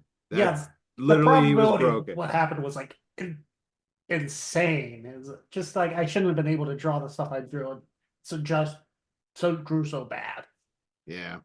Yeah. It's definitely a fun game. I definitely think I need to get Peter into a game of it. I think he'll love it. Oh, it's great. The art Um, is really good, and what I like about it is you have the board art. The card art is minimal, but it Yeah. fits because the Mhm. minimal nature of it makes it fit really well. Yep, and you're always stuck with that uncle like, get the heck out of here. And you're like, and he will not leave. And he drinks all your wine. Yep. Or he just makes inappropriate statements all the time. It's just Inappropriate like, statements all oh, the time. It's like, gosh, dang it. Someone got dropped in their head when they were a kid. No kidding. Yep. All right. So, great game, great pick. My number 4 is if you lived in a universe where the only way that you can make it between planets is being heavily influenced by drugs and addicted to them to the point where you cannot survive without them. If you think that sounds weird, it's because it's from a weird book series. I do enjoy it. I'm not fanatic about it. And there's a point where I don't like the books anymore. But Dune is an IP meh. However, Dune Imperium is amazing. And I will say the new Dune movies might change my mind a little bit because they're pretty good. But Dune Imperium is just an amazing worker placement game.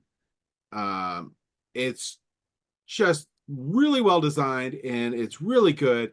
You get to take your cards as your hand. It's a deck building game. It's a worker placement game. It's like Clank and Lords of Waterdeep had a baby for the most part.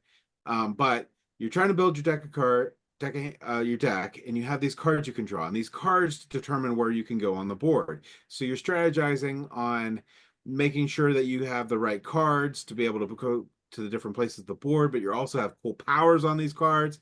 So you're looking at that, and there's a lot of strategy and a lot of things you got to think about in this game.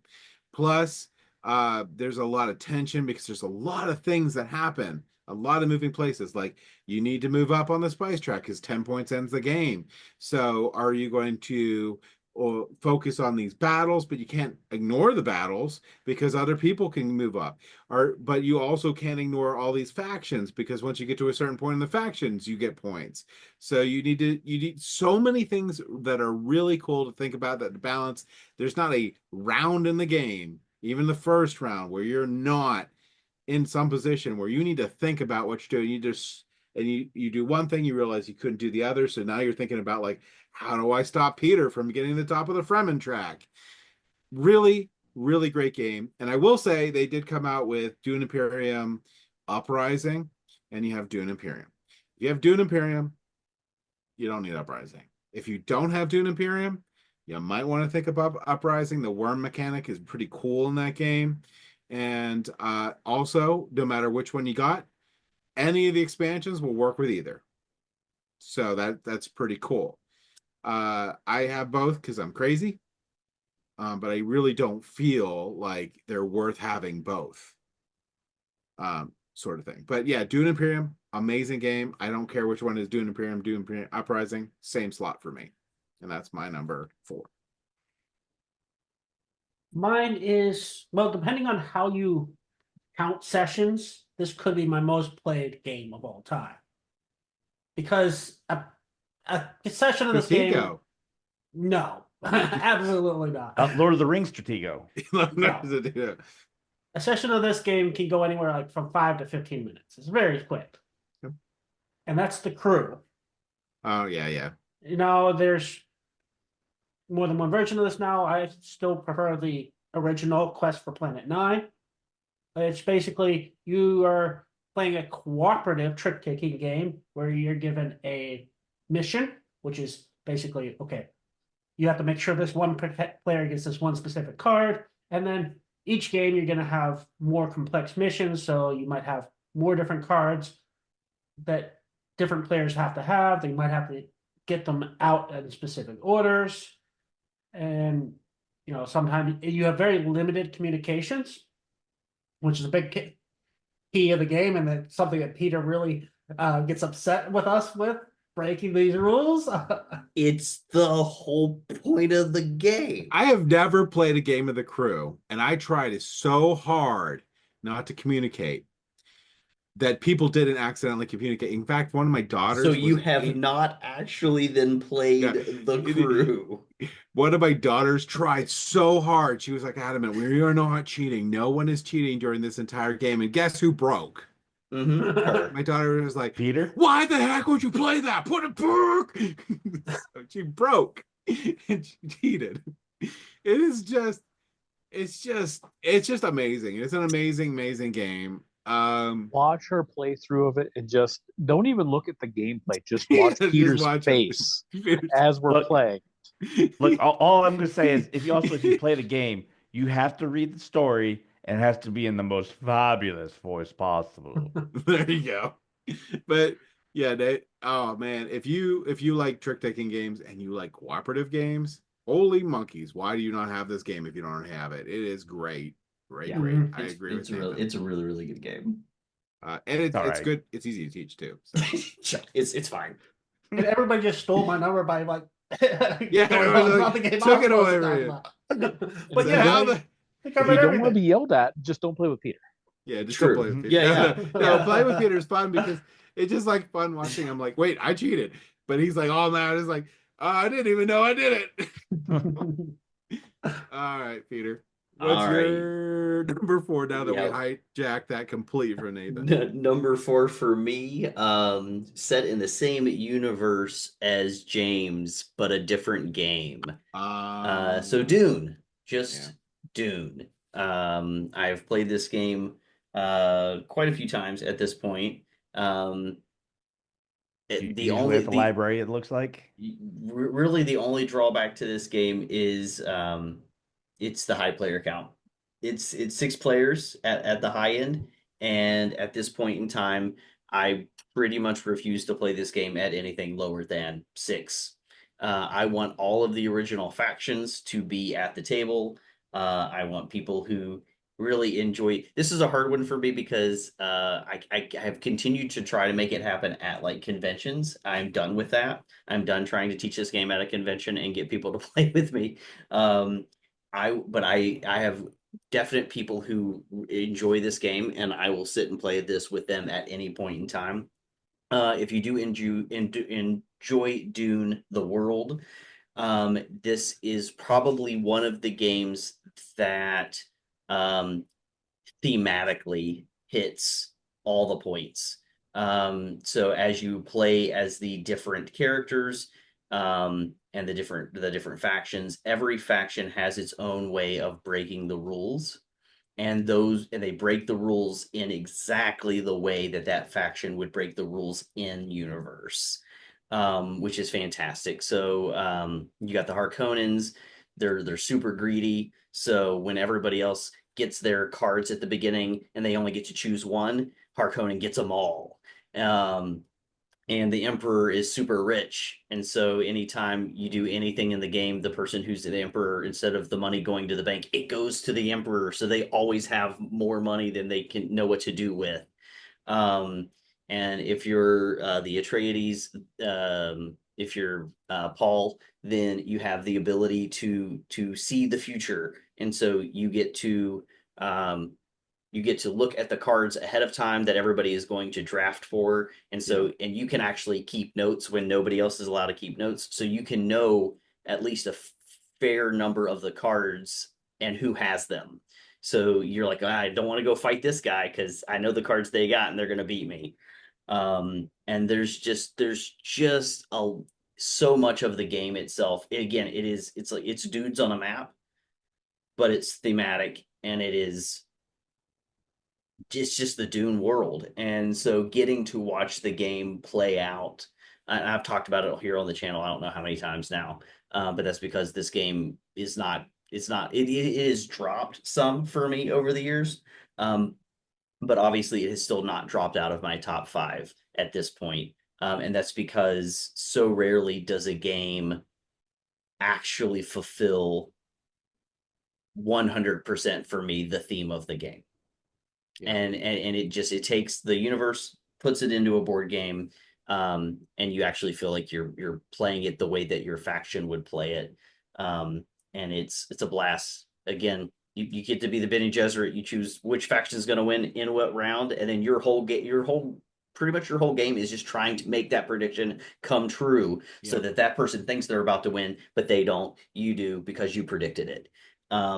It's everything. It's a really, really cool game, with that big caveat of, can you get six players to the table who want to enjoy that same theme?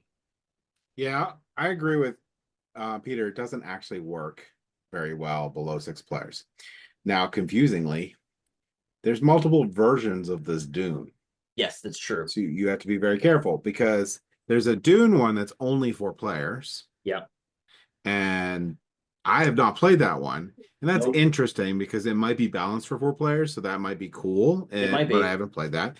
The 6 player one I'm in love with. I think that is an amazing game. I agree with you.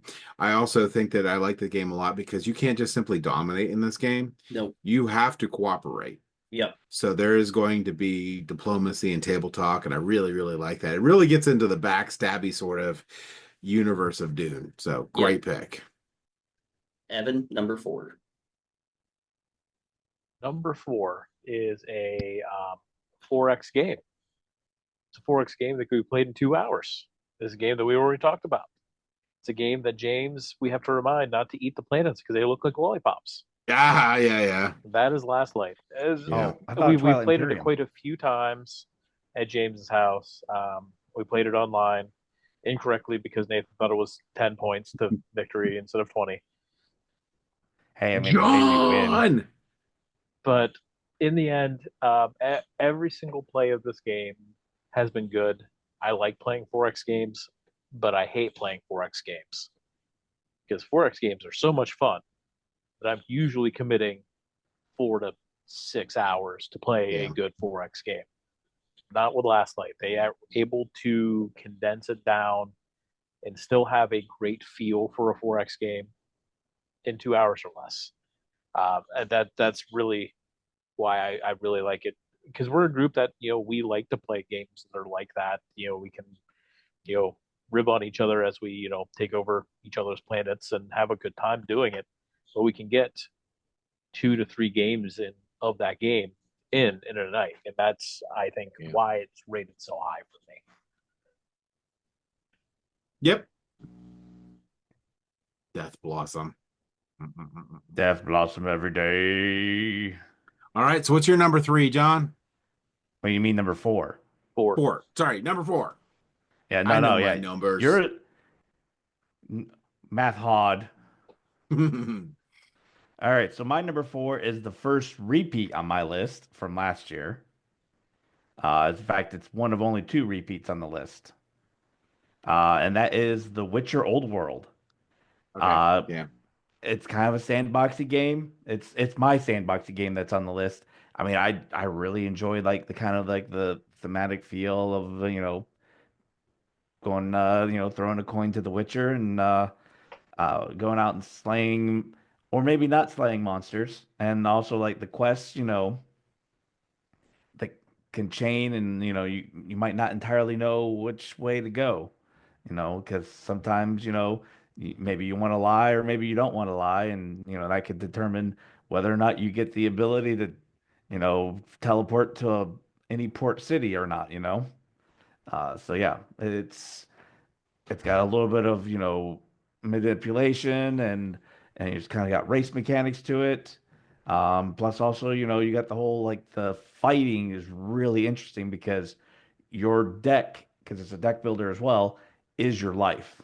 And so you're having to kind of spend your life to do the attacks and combos, and you're building like, okay, I want to, I need to go and buy this card from the market so I can, combo that one off of, add to my string of, you know, dicing up the enemy with it.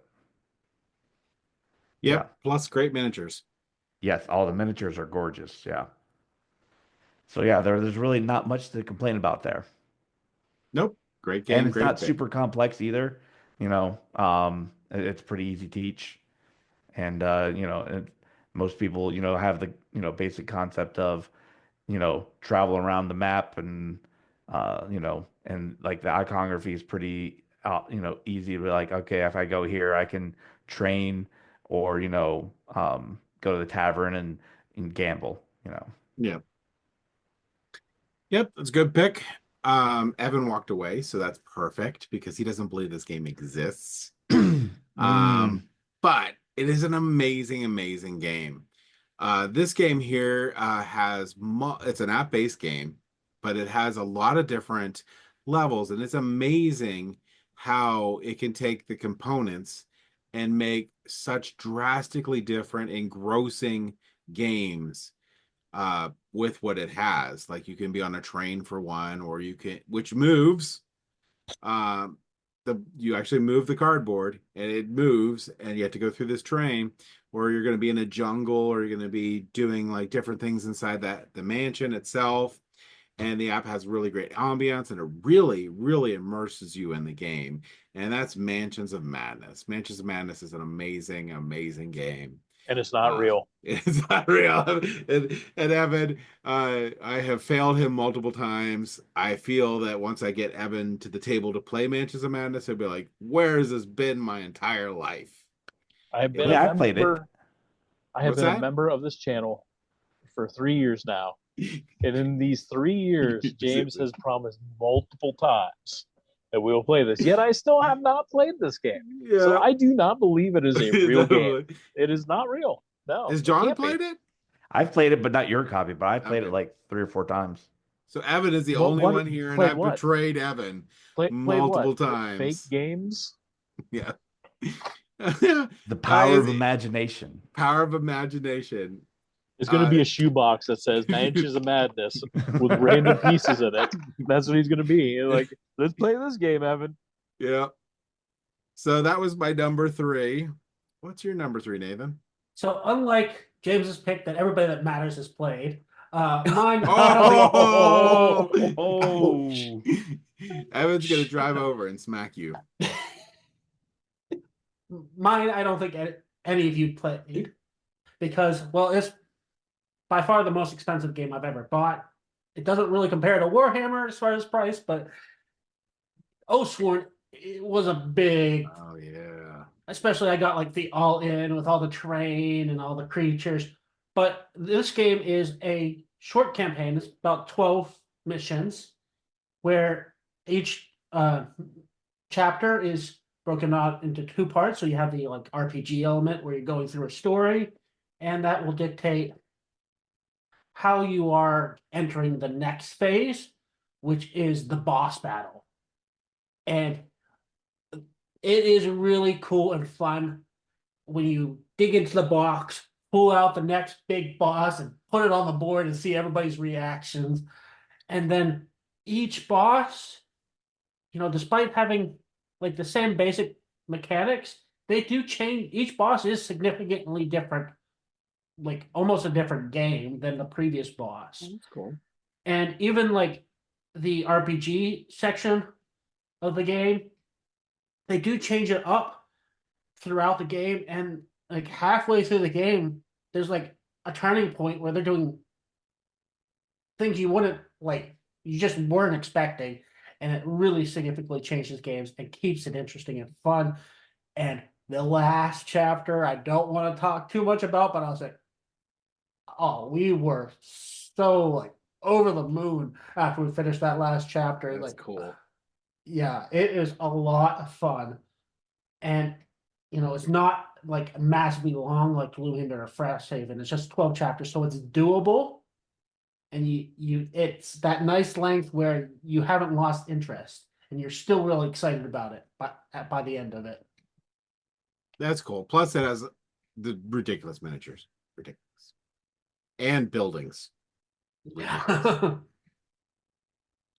Okay. So, Peter, what is your number 3? So number 3 for me, this is tough. 2 and 3 are really, really hard for me because they're right neck and neck. And so I even right here at the last minute, I was like, do I go ahead and just no? Okay, I'm just gonna leave it the way I had it. So for me, number 3, James has already mentioned before, and that is Blood Rage. Again, I'm a sucker for the Viking theme. I have Last Kingdom on here. I've got Innis-ish. I've got Raiders of the North Sea. I like Vikings. I like Celtic. I like that area of the world in that time period. But Blood Rage is just so much fun. I love the card drafting, as you have so many different ways of trying to play this game. If you're Nathan, you only have one way of playing the game, and somehow you still win every time. And that is with the Loki strategy half the time. So, um, don't act like you don't do it. You do it. I do it sometimes. No, every time we play the game. No, Every time I we went play with the some game. wild. No, I did that leader strategy though. It was really wild. And he's making stuff up. Yeah. It's So like Manchester Madness level of making it up, or Hey. so it is, but it is a really, really fun Viking themed game. You're playing within the mythological cosmos of the Viking world. It's area control, it's card drafting, and again, there are ways to win the game by losing battles constantly. It's all about sending your warriors to Valhalla. It's bringing them back. The miniatures are great. I like the board. I have introduced this game to multiple groups at this point in time, and they all end up loving it. So this one is gonna stay way up at the top of my list for probably a really long time. So Blood Rage, that is my number 3, and now I'm passing it on to Evan for his number 3.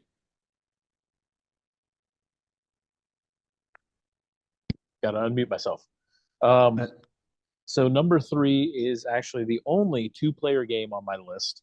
It's a 2-player game that I know taught it. to Peter, and he really enjoyed it. I played it a Yes. few times with James. This game could easily get onto my list. I just need to play it a couple more times. And that game is everybody's two favorite things other than John: beer and bread. Beer bread, baby. That makes John sad. Mm, You know what I I'll So pass. mean?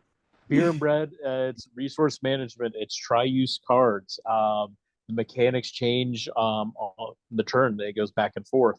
You've got card drafting sometimes, and then you reuse cards that you used over the last turn. And the next, when it's lean years, you got certain amounts of resources for different years. You're doing is you're brewing beer, you're baking bread. Yep. It's a good time. Everybody loves that, unless you're mortal enemies gluten. Hey, Is this revenge at this point? I mean, since I was 4, man. I mean, Yeah, no, Yeah. for sure. So I will say that this is, I think, a severely underrated game. Oh, absolutely. I think This that is this a game, phenomenal two-player game. yeah, phenomenal two-player game. This is one of the best two-player games ever made. Uh, I think that it really is. Mm-hmm.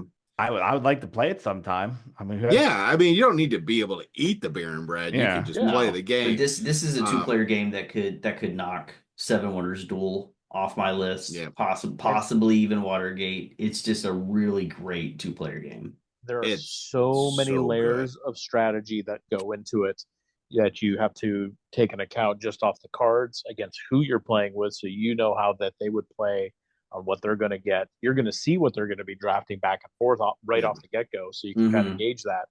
But also, on the other hand, without all those layers of strategy, you still can play the game just at very face value, Mm-hmm. and it's still a very fun game. Yeah. Evan and I's game came down to the second tiebreaker. Second tiebreaker. And I think it was like second tiebreaker, and you beat me by a point or something. It was Yeah, it super was close.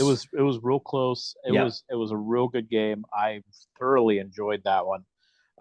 It was probably one of the best two-player game experiences that we had, like at the library game days and all that For stuff. sure. Yeah. Um, I've had some great two-player, like just playing like different games with my wife, but like in the different setting, it'll be like library game days and stuff like that. Like Mhm. it's probably one of the best ones that I've had.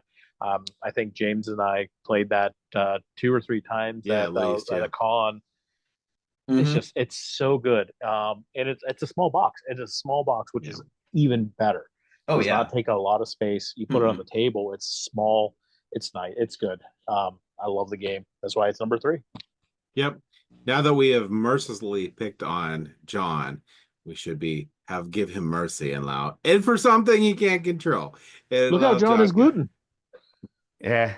And I mean, man, I'm even like surprised people even know what it is, So Gluten's everything that's wonderful. No, I'm kidding. uh, No, I'm kidding. I mean, Okay. rice, man. That's rice. I think you're confused. Oh, I don't like rice. Oh, rice is so flavorful. Rice can be, Anyway, rice can be Jasmine delicious. rice. Anyway, number 3, John. number 3 for me. This is the other one that's the only other repeat on my list, and it was my number 1 last year, and that is Great Western Trail, New Zealand. Yeah.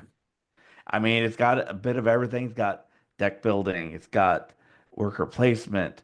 It's got area control. Um, I mean, it's got just a little bit of everything, and it all just meshes together really well. And New Zealand is, my favorite implementation of it.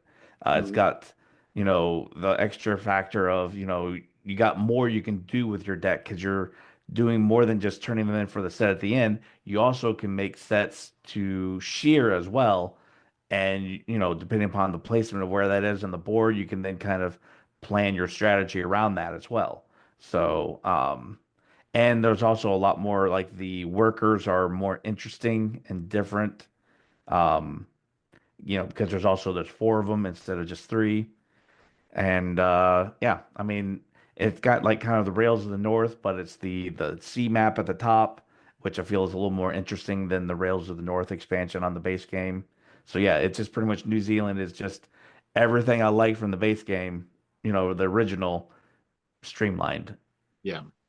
And also like and the timing, like the game ending um is not based on, pitting workers into the market, which that was also one of the things that always kind of irked me with the original is that uh when you're filling in the tiles into the board, you're pretty much, unless you want the game to go faster, you're disincentivized from picking to add more Yeah. workers into the market because it's like, "Oh, I need like more turns." And here it's more consistent because the workers are tied separately and there's special unique bonuses that are the timer for the game. Yeah, I definitely need to play this version. Everyone's saying it's the best version. I need to get it down and played. Is that it? I like Great Western Trail, but there were some things like wasn't super happy about that I hear they fixed, like you said. So yeah, that's Yep, cool. that's my number three there. So I guess to you, James, Yep, we're down to our bottom two here. In this one, you're gonna or have is to it top have two? top two. Yeah, top two. You have to make a choice. You're gonna die, right? So are you gonna hide in the corner or die? Or are you going to just go out in a blaze of glory like you don't care? And you're gonna go ahead and you're gonna punch that monster in the face, doesn't care if it disembowels you. That is going to be the theme and how it works with Cthulhu Death May Die. I love this game. This game is insane. You're just going in already insane. You going in, you just don't care. You're just trying to blow up the world and save the world by blowing up the world. I don't know how that works. But anyway, it has two layers to it. You're trying to disrupt the ritual to lessen the power of the Elder One that's coming out. And then you have the second part where you just try to take out the Elder One. It has a high difficulty level game. So you mostly don't win. But it's a lot of, or at least I mostly don't win. But it's a That's lot of fun. fun. Yeah, it's a lot of fun in the journey. Like when you have a character that dies by fire, so you're like, I'm gonna catch myself on fire. But they come back because they died by fire. Just super fun, super thematic game. I really like it because it's just everything Ameritrash should be. It is chucking dice, just having fun. And that is Cthulhu Death May Die. And I'm already into season 4 now, so like I guess I'm in for life. So yeah, that's my number two, Cthulhu Death May Die. Well, you can play as Rasputin, and then you have your own theme Yeah, song as well. that's So every true. time you go and do something entirely crazy, you then just, push the button, rah, rah, Rasputin, lover Yep. of the Russian queen. Yeah. That's what I did every time. That's how we took out the Yep. bad guy is I went and was like, all right, well, I'm Rasputin. I still got two lives. Let me just make a giant train of every enemy on the board and then just nuke this room. Yep. It's just so much fun. So much fun. Before I talk about my number two, I want to It's apologize. awful. Don't say that. You don't know what it is yet. Is it I was real? gonna apologize to Evan and remind you it's James you're mad at. Oh. Because my number two is Mansions of Madness. James It's not failed you real. on It's this one. not real. This sham has gone long enough, guys. So this is game. It's actually a relatively complex game, but because it has the app, it's very manageable. Only one person really needs to know how to play the game. And I actually brought this. I played this with my parents who hate this whole genre game and this IP and everything about it, but love the game anyways. That's just how strong it is. It's the story, the mechanics, and everything just works so well. And it gives you moments of story where you feel like you're actually there. You are very engrossed in this game. But James said a lot already, so I'll just leave it at that. Mansions of Madness, number two. All right, number two for me. Again, this is the one that is neck and neck with Blood Rage, and they just kind of keep going back and forth with each other. And it's one that James has already mentioned as well. It is Dune Imperium. This one just inched its way forward, I think, this time for me because I have recently started playing the digital edition on Steam, which is also a very well done digital edition. It's still a bit pricey currently at this point in time. it's close to 20-ish bucks. But it is a really good version of the game. It also has a bunch of additional like challenges that you can do. So if you like playing games solo, you can go against the AI with different adjustments to the rules to make it a little bit harder for you. Um, so yeah, so Dune Imperium though, worker placement, deck building, um, the the only reason this Dune Imperium beats out Dune for me, well, a couple reasons. One, lower player count, so it's easier to get to the table. Um, and then actually that might be that's probably the main reason because the theme of Dune does not shine through this version as well as I think the other version does. But Dune Imperium is just a fantastic game. They did a really good job of making the mechanics work well to the point that, like James was saying, every single round feels important because even if the conflict at the end of the round, if the prize for winning that conflict isn't huge, there are other areas on the board where you're working towards victory points. Um, and so every action, you start off, you only have so many actions you're going to be able to take in a round, but then there are other ways to get extra actions if you take them. Um, I inevitably don't have everything I need, which is frustrating, but that's part of it. That's you're figuring out the puzzle. And again, the player interaction of a worker placement game is the fact that people are taking the spots that you want. I will say that you have leaders with asymmetric powers that are good, but there are definitely some that are close to game breaking. Yeah. And so if you're playing, there are some leaders that sometimes I would probably say I would just leave out of the mix. Always give Um, them to the new player. or give them to the new player That's what for I do. sure because they're super strong abilities. And again, these aren't like expansions, they're just in the base game. um but yeah, so really great game, love it, played it so many times, introduced it to some of the same game groups that I introduced Blood Rage to, and they love this one as well. And so great game, Dune Imperium, check it out. Evan, number two. So number two, I was sitting scrolling, doom scrolling some Facebook, and an ad popped up, and I just happened to stop and I watched the ad, and I was like, I'm intrigued. Tell me more. And then I fell down the rabbit hole of looking a little bit more into this game, and I was like, you know what? This actually sounds kind of fun. I'm gonna jump into it. It's not that expensive, and I did that. Since having that game, I bought the expansion. I have brought it to every single gathering that we've had of library game days and conventions and all that. And all I have to do really to get a game of it going is I pull it out and I say, do you want to play this?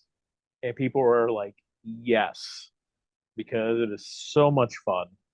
And it only takes 10 minutes to play, 12 if you include the teach. And that is We're Doomed.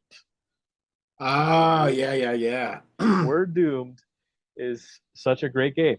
Um, everyone is a archy of some type. You have you take one action, and there's a list of 5 actions, and whichever one you are, your actions are slightly better than everyone else's. The goal is you need to build a rocket to get off the planet because it's going to end, and you have to contribute resources to do that. If you get enough resources, you're going to build a seat on the rocket, and the person that has the most influence is going to get that seat. And the caveat is you're either collecting resources or you're collecting influence, never at the same time. But the fun part of the game is whoever contributed the most resources to the project gets a card. And if it's white, they read it out loud. If it's black, they read it to themselves.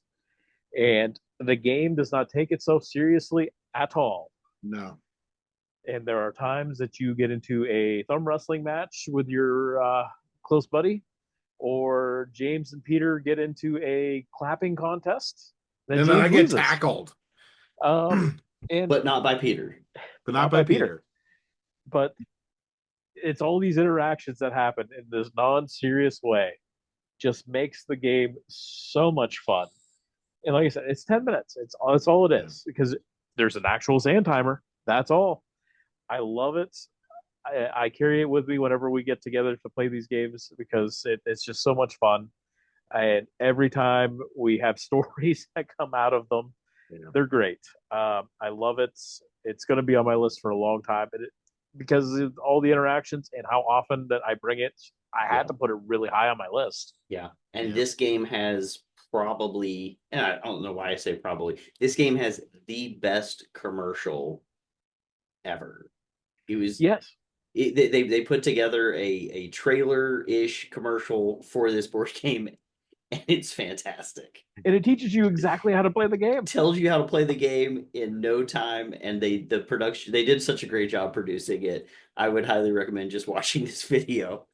It got me for $30. Yep. All right, I agree with that. It's an awesome game. John, what's your number 2? My number 2 is my other Kickstarter purchase that came in that I was very happy with.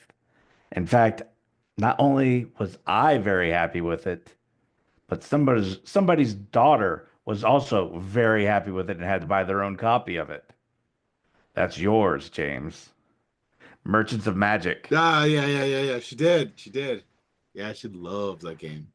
Yeah, I mean, it's a roll and write, so it's, easy to teach, but there's like so much to it as far as, like deciding where you're going to go, because you're basically a merchant and you're trying to research and make your shop of things that you could sell to these people that are looking, going around, shopping around, trying to find specific, like a shield of, holy shield and of goblin slaying, like there's like you have like so many different things you can kind of research into, and the dice, um, like there's 4 different dice that are used for the research.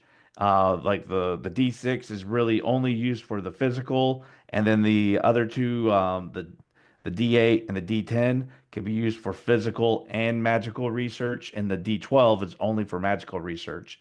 And you basically are just uh, you have like these different values have to match. It's like this number or lower, or on the other side, it's this number or higher. And basically you're just trying to, uh, you know, it's a roll and write. Yeah. But it's got like a lot of wrinkles to it, that are just really fun. Yeah, this game is amazing. I had a lot of fun playing it. I think this is a game particularly that Peter will love. So I'd love to get him into a game of it, because I think he'll enjoy it immensely. But yeah, that was a good pick for number 2. All right, so my number 1. So we're down to our number 1 game of all time. This game makes yours me is all time. of my all time, which is going to be of everyone else's all time. No, I don't. This game makes me slightly sad. And it's because it knocked off a game that has been on my top 10, I think, forever. It's gone now. It's not on my top 10 anymore. The game that got knocked off is Twilight Imperium. I love Twilight Imperium. I've had so many great games of Twilight Imperium, but to be honest, it's really hard to get Twilight Imperium to the table. And if I'm 100% honest, if I had to choose, I would always play this game over Twilight Imperium. Even though. So that's what that makes me sad on that. So this game is Last Light. I really, really love Last Light. If they ever give my Kickstarter stuff to me at any point for their second Kickstarter, I'm going to really love to play an 8-player game of Last Light. That won't increase the time frame of this by anything measurable. Everyone pretty much takes their turns at the same time. There's, of course, an exception for that when you have to do your combat. But in general, the game flows very quickly. It's super well designed. I love the 4X theme, and it gives enough of the 4X theme for me. It's just so well designed and so fun that if we're going to have a game night and we're going to play a 4X game, this is the one I'm going to be gunning to play. And like Evan said, it does play in a reasonable amount of time, which Twilight Imperium does not. So my number one game is Last Light. It's actually designed by Roy Kennedy, which is actually the person that inspired me to do any of this, because he had his own podcast and I really enjoyed listening to it. So I was like, I'm going to make my own podcast. So I started doing the podcast and I went into the video and stuff. And so, yeah, I have a lot of, I like the designer a lot and I love the game. So that's my number one, Last Light. And Death Blossom. Yeah. I mean, look, some of us have our own victory conditions, and sometimes that victory condition is just activating Death Blossom more than one I time. would have won. I would have Man, won. I I've know never the way won I that see it, game I ever, won. but I would I have don't care who won. got, I don't care who got more I points. didn't even I help activated you. Death Blossom and blew up multiple ships. I won. Yeah. All right. Then what's your number one while I cry? Well, my number one also makes me sad for very different reasons. It's just I always feel guilty having this, a little bit guilty having this on my list because it's just not available for anybody to get for any reason. Price, because it was a Kickstarter, got released, and they never made any more. Designer Yes. hasn't been expressed much interest in making more, but that's Shiver Me Timbers. Which Shiver I'll tell Me. you, that's incorrect. Oh, He's actively working on another Kickstarter and a reprint. okay, good. But Well, go ahead. Go. we'll see on that. Yeah. But because I've heard that before.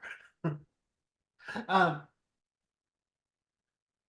what was I saying? Yeah, this is I think the ultimate sandbox game. It's it's pirate themed game, but you can do all sorts of wild things. You can be just a straight merchant. You could go and try to sink other ships.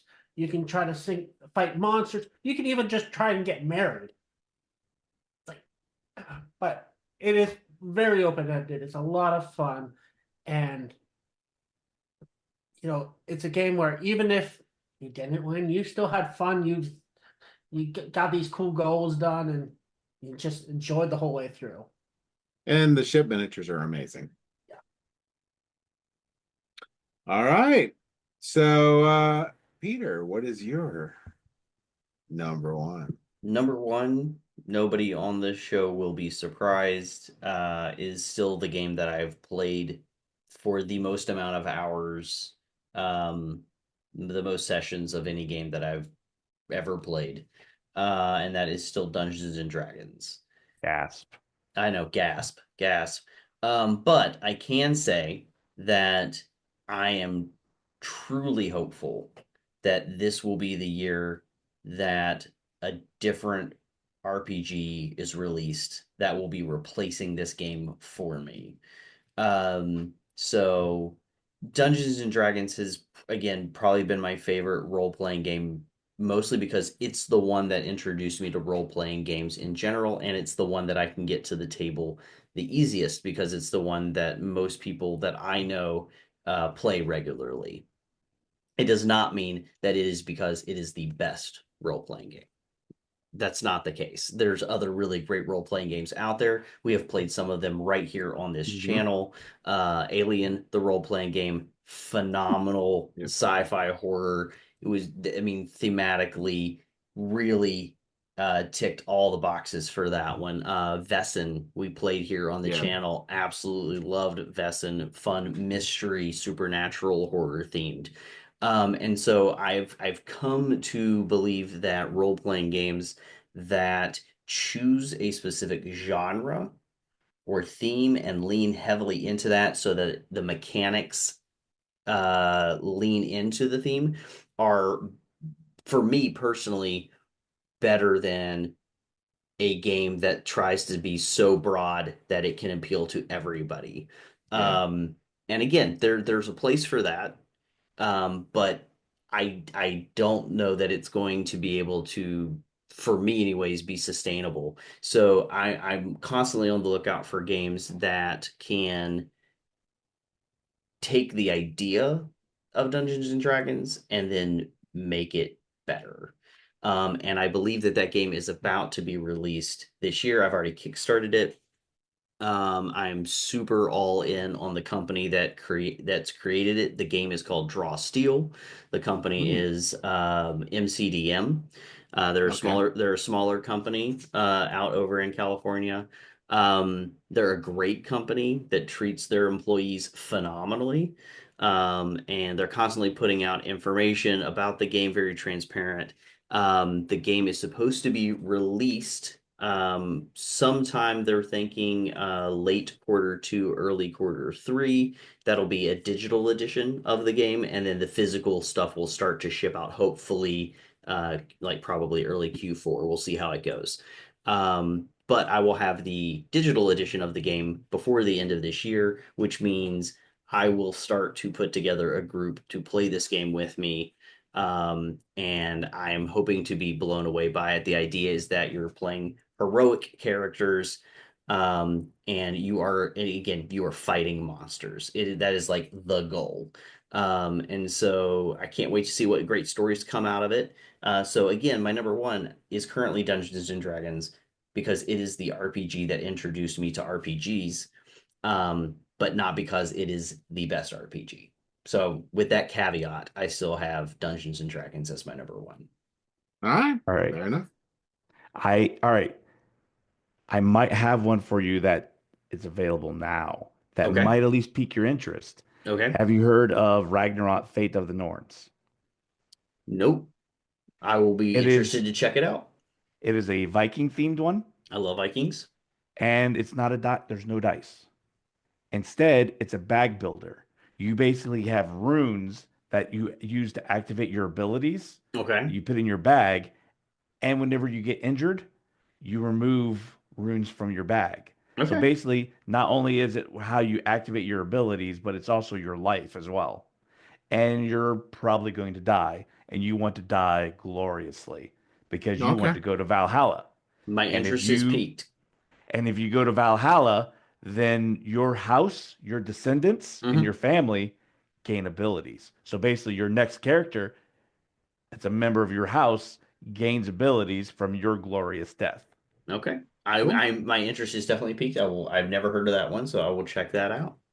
All right, Evan, number one.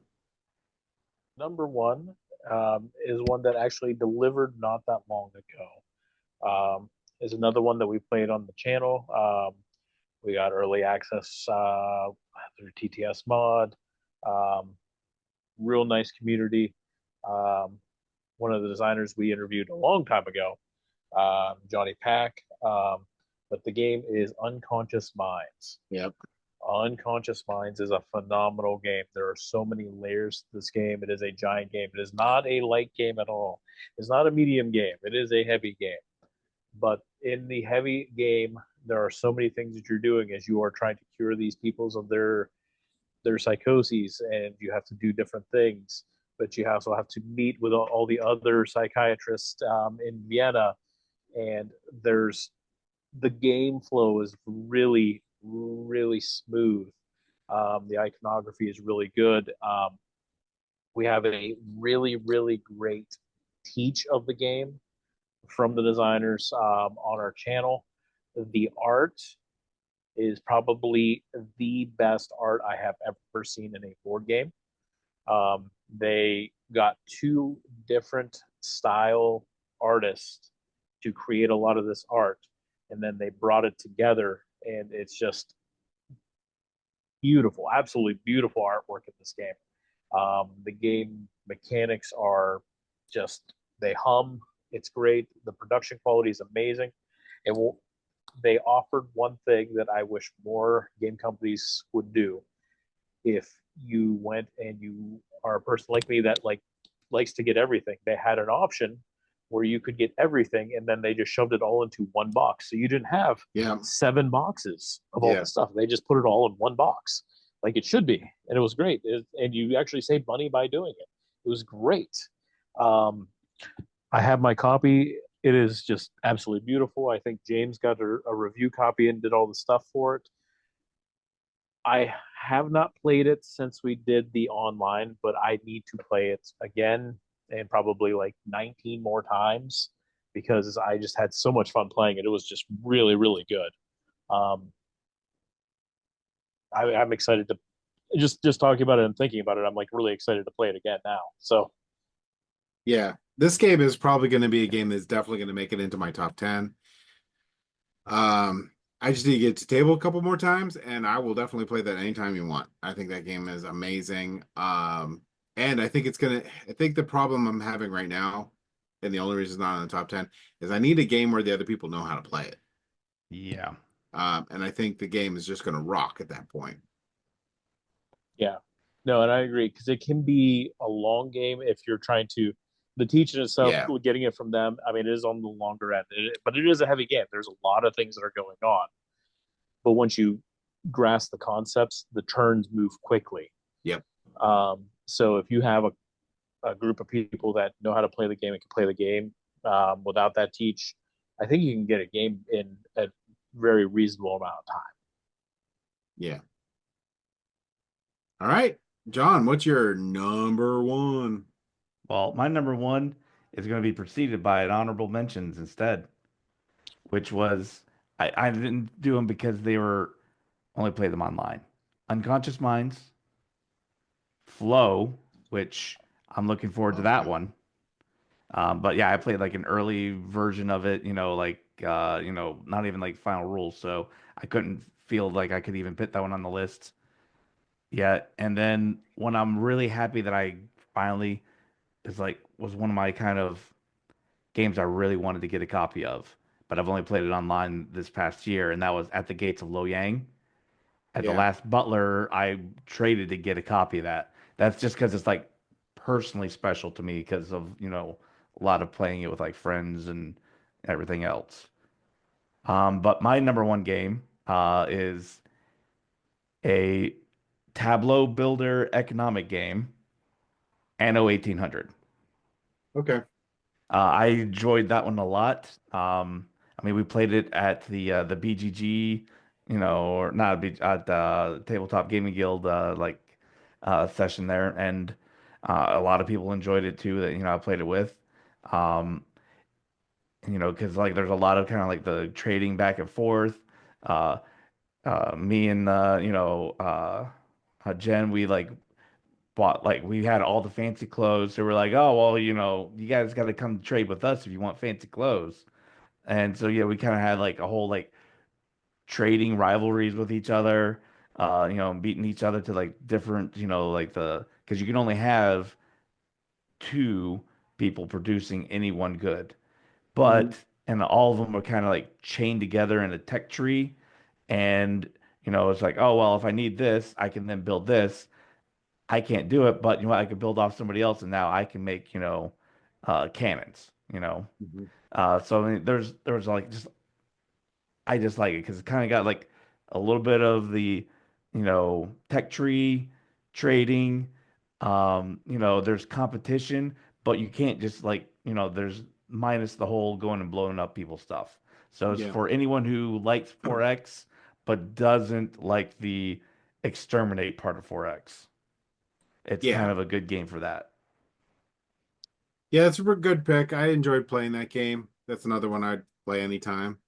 But yeah, so that was our top 10 games. And I hope all of you enjoyed that. If you like what we do, please like and subscribe. It really helps us out a lot. That helps us be able to bring more content to you guys and get more equipment and all that fun stuff. But either way, I hope you all have a great night and thank you for watching.